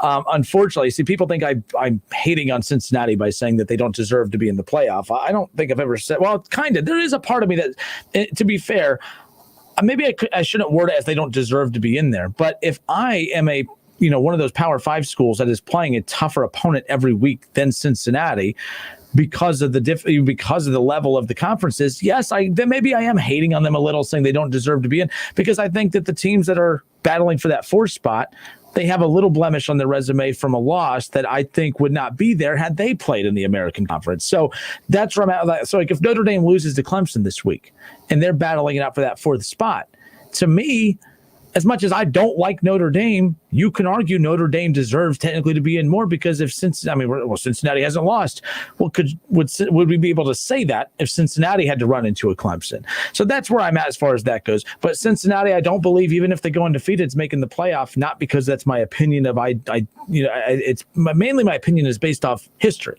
Right. History has shown that a UCF team that went undefeated for 2 straight years with bowl wins over SEC opponents in back-to-back years and didn't lose a game, they didn't make it. They didn't get the respect of the committee. And to be fair, not bashing Cincinnati, but that UCF team I thought was a lot better than this one. So no, I don't. Unless the committee just changes its ways overnight, I don't see Cincinnati getting in the playoff, even undefeated. So if I lose a listener for that and yourself, Roger, I apologize. But I think that's just the reality of it. Oh, he says he agrees with me. So there's that. I think there's. Do you agree with me, Kev? I think there's a path. In a unique year that this is, I think there's a potential path. You have Notre Dame, who's in the ACC for this year. Notre Dame actually in a football conference. Never thought we would see it. College football programs starting later. The Big Ten starting after everybody else. Like, things are just wacky.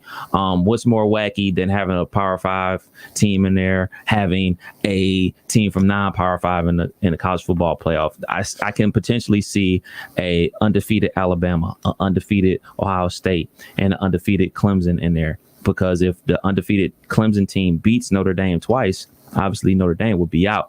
I think that is the only path for them to be 3 undefeated Power 5 champions in there, and they're the only other undefeated, group of 5 member out there, and they just think, like, basically, why not? Real quick, Don Roberts wanted to know, do both Notre Dame and Clemson both get in if they split? So if Notre Dame loses to Clemson this week, I lied, because the scenario that I see unfolding, if Notre Dame is trying to prove that they're for real and they do beat Clemson this week, which in essence in any other year I would look at as a college football playoff type of matchup, because Notre Dame would most likely be number 3 or 4 going up against number 1 Clemson. Let's say that Notre Dame beats Clemson this week. Okay, no Trevor Lawrence, and then Trevor Lawrence comes back at the end of the year, and you end up getting Clemson Notre Dame part 2. Notre Dame, then Clemson gets them there. Then what? Champion wins. The ACC champion wins. The ACC championship goes to the playoff. But I think both would make it at that point. Nah. Why not? Nah. A one-loss team is going to be in the mix for that 4th spot, and then you're going to have undefeated Cincinnati. I would argue that, hey, that win over Clemson the first time, even if they lose the second time, trumps anything that the Bearcats do. But that's what's fun about this. This is why I love the college football playoff, is because we don't know until we know. So, Don, I think, in my opinion, I think that both can make it if they split, but the split has to be Notre Dame winning this weekend and losing later to Trevor Lawrence. But no, I guess it could happen the other way too. I just don't see Trevor Lawrence and Clemson losing to Notre Dame if he's playing. But to your point, they almost lost this past Saturday, and it had nothing to do with Trevor Lawrence's absence, because it was all the defense. As far as that goes. That's one of the things I've been noticing on Clemson, man. The linebacker play is just not there at all. Us Ohio State fans, we complain about our linebacker play. Go watch Clemson's linebacker play. They're putting their linebackers in a lot of conflict, and they're not making those plays on the ball. They're not making plays in the backfield, and definitely not making plays in the passing game. So everything that we're seeing wrong with Ohio State's linebackers, Clemson's linebackers are doing that even more. They're not as athletic as our linebackers at Ohio State. To Ohio State and Penn State game, I love what we're doing on defense. I know it doesn't seem like it right now, but I love the fact that they recognize that what they ran last year defensively, they recognized that in game one. We can't do that. We can't play a one high safety look like we did with Jordan. Game 2 look? A lot better. No. A lot better. A lot better. If you're talking linebacker play. Oh, no. I'm talking about the defensive scheme in general. That's secondary, no. They went to a too high safety look. They're still trying to figure out who's going to be playing what safety spot. You got Proctor in there, who's the hard hitter, but he struggles in coverage. So you put in Hooker, who had an interception. You also look at Williamson at the free safety spot. He kind of struggles in the run game. So they're still trying to figure out those pieces. I know people are like looking at how Sean Wade got mossed and everything like that. But outside of those 2 plays, nothing. They got nothing. And those are 2 great plays. It wasn't like he was out of position or anything like that. They're good athletes on the other side too. They're going to make plays. So I'm not looking at that Sean Wade situation. Sean Wade's still fine. He'll be fine. Sevyn Banks was okay. You want to know why he bothered me? What's up? It's not the 2 big catches that he when he got mossed. It's the fact that Penn State didn't fear him. They kept going at him. They started chucking it up in the the tail end of the third quarter. Like when the game was like a real game, they stayed away from him. They were only throwing that Sevyn Banks side. Look, every Buckeye analyst out there I listened to after was very critical of that secondary. That secondary did not play good. That defense was not good. I disagree. That defense was not good, and they play Clemson, they'll get eaten up. They play Alabama, who has Joe Burrow 2.0 running that offense. Young Mac Jones. Who? Mac Jones, baby. So they, at that situation, and that's again, do I expect Ohio State to look that rough weeks and months from now? No. But if not, we said the same thing about, there's other teams too who traditionally are better defensively who look rough as far as that goes. David Shaw says, no, the only conference getting 2 teams in would be the SEC. I disagree. Right now, look, Georgia, I just still think if Notre Dame beating Clemson puts them in the driver's seat to get 2 teams in the college football playoff. Mm-hmm.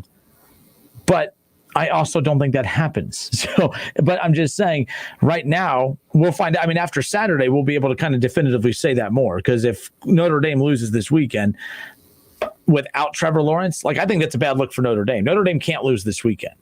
If you get a win this weekend, it's great. They'll still say, well, you beat a Trevor Lawrence-less team.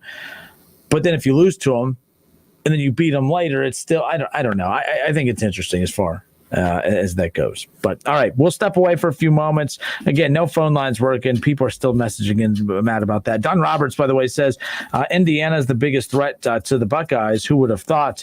They're mainly the biggest threat to the Buckeyes just because offensively, if they're able to take advantage of Ohio State's secondary. But by the way, you're not stopping Ohio State, so Ohio State's fine. But I think Indiana could toy with the defense just a tad. Yeah, Michael Penix Jr. is a great athlete playing quarterback. Expect him to do a lot of quarterback powers, things that, every team that plays against Ohio State now, basically since the Clemson game's been doing, running QB powers and getting them out of balance and outnumbered at the point of attack. And Michael Penix Jr. can take those balls the distance. Shaw says, I'm with Kev. The defense was fine Saturday, but Clemson and Bama have to stop OSU. That's cute and adorable, but guess what? Ohio State, you have to stop Clemson and you have to stop Alabama. But that's what's fun about those 3 teams. Yeah. That's what's fun about that. They're all in the same ship. The bad part is Bama's starting to get it together on defense. Yep. But why are they starting to get it together on defense? They've been playing longer. And they're getting in the groove. Yeah. That's fine. Yeah. Ohio State's going to get in the groove. Right. So to be fair to, to Sean Wade and all that, I think that'll come.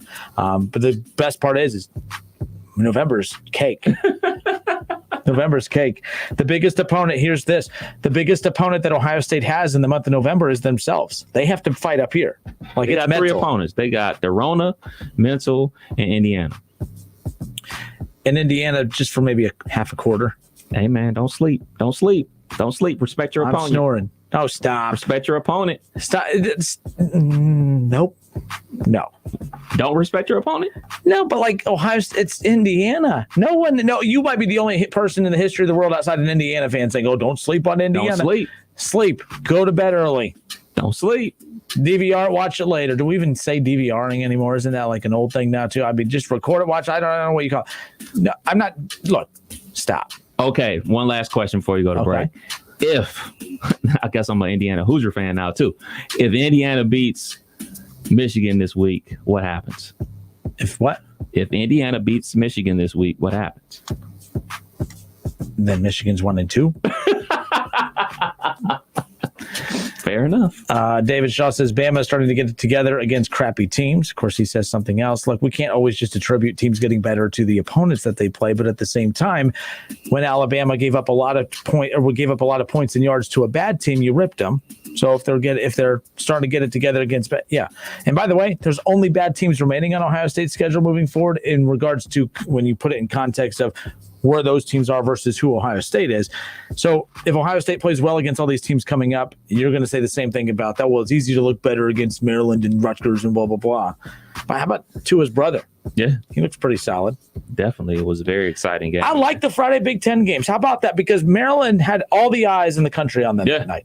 Tagovailoa's brother had all the eyes on him.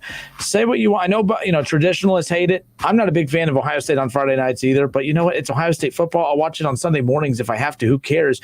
This whole Friday nights belongs to high school football. Please. What? We'll be back. If you're driving less, you could be saving more on car insurance. Save money with pay-per-mile insurance from Allstate. Call a local Allstate agent and get a quote. Advance is helping you get your engine ready for the road this holiday season with the right oil, the right filter, at the right price every day. Get 5 quarts of full synthetic Mobil 1, Valvoline, Castrol Edge, or Pennzoil Platinum with the Mobil 1 oil filter for just $33.99. Plus, this holiday season, get a $25 NBA store gift card and 2 times Speed Perks points instantly with the purchase of 5 quarts of Mobil 1. Advance your auto at Advance Auto Parts and participating CarQuest locations. See store for details. You're ready to get back into yoga, so you order the essentials. A non-slip mat, yoga blocks to keep balance, and an exercise ball.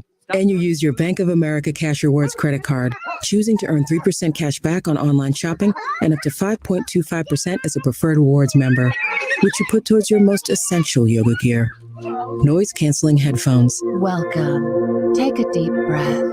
Breathe. Apply for yours at bankofamerica.com/more rewarding. Copyright 2020 Bank of America Corporation.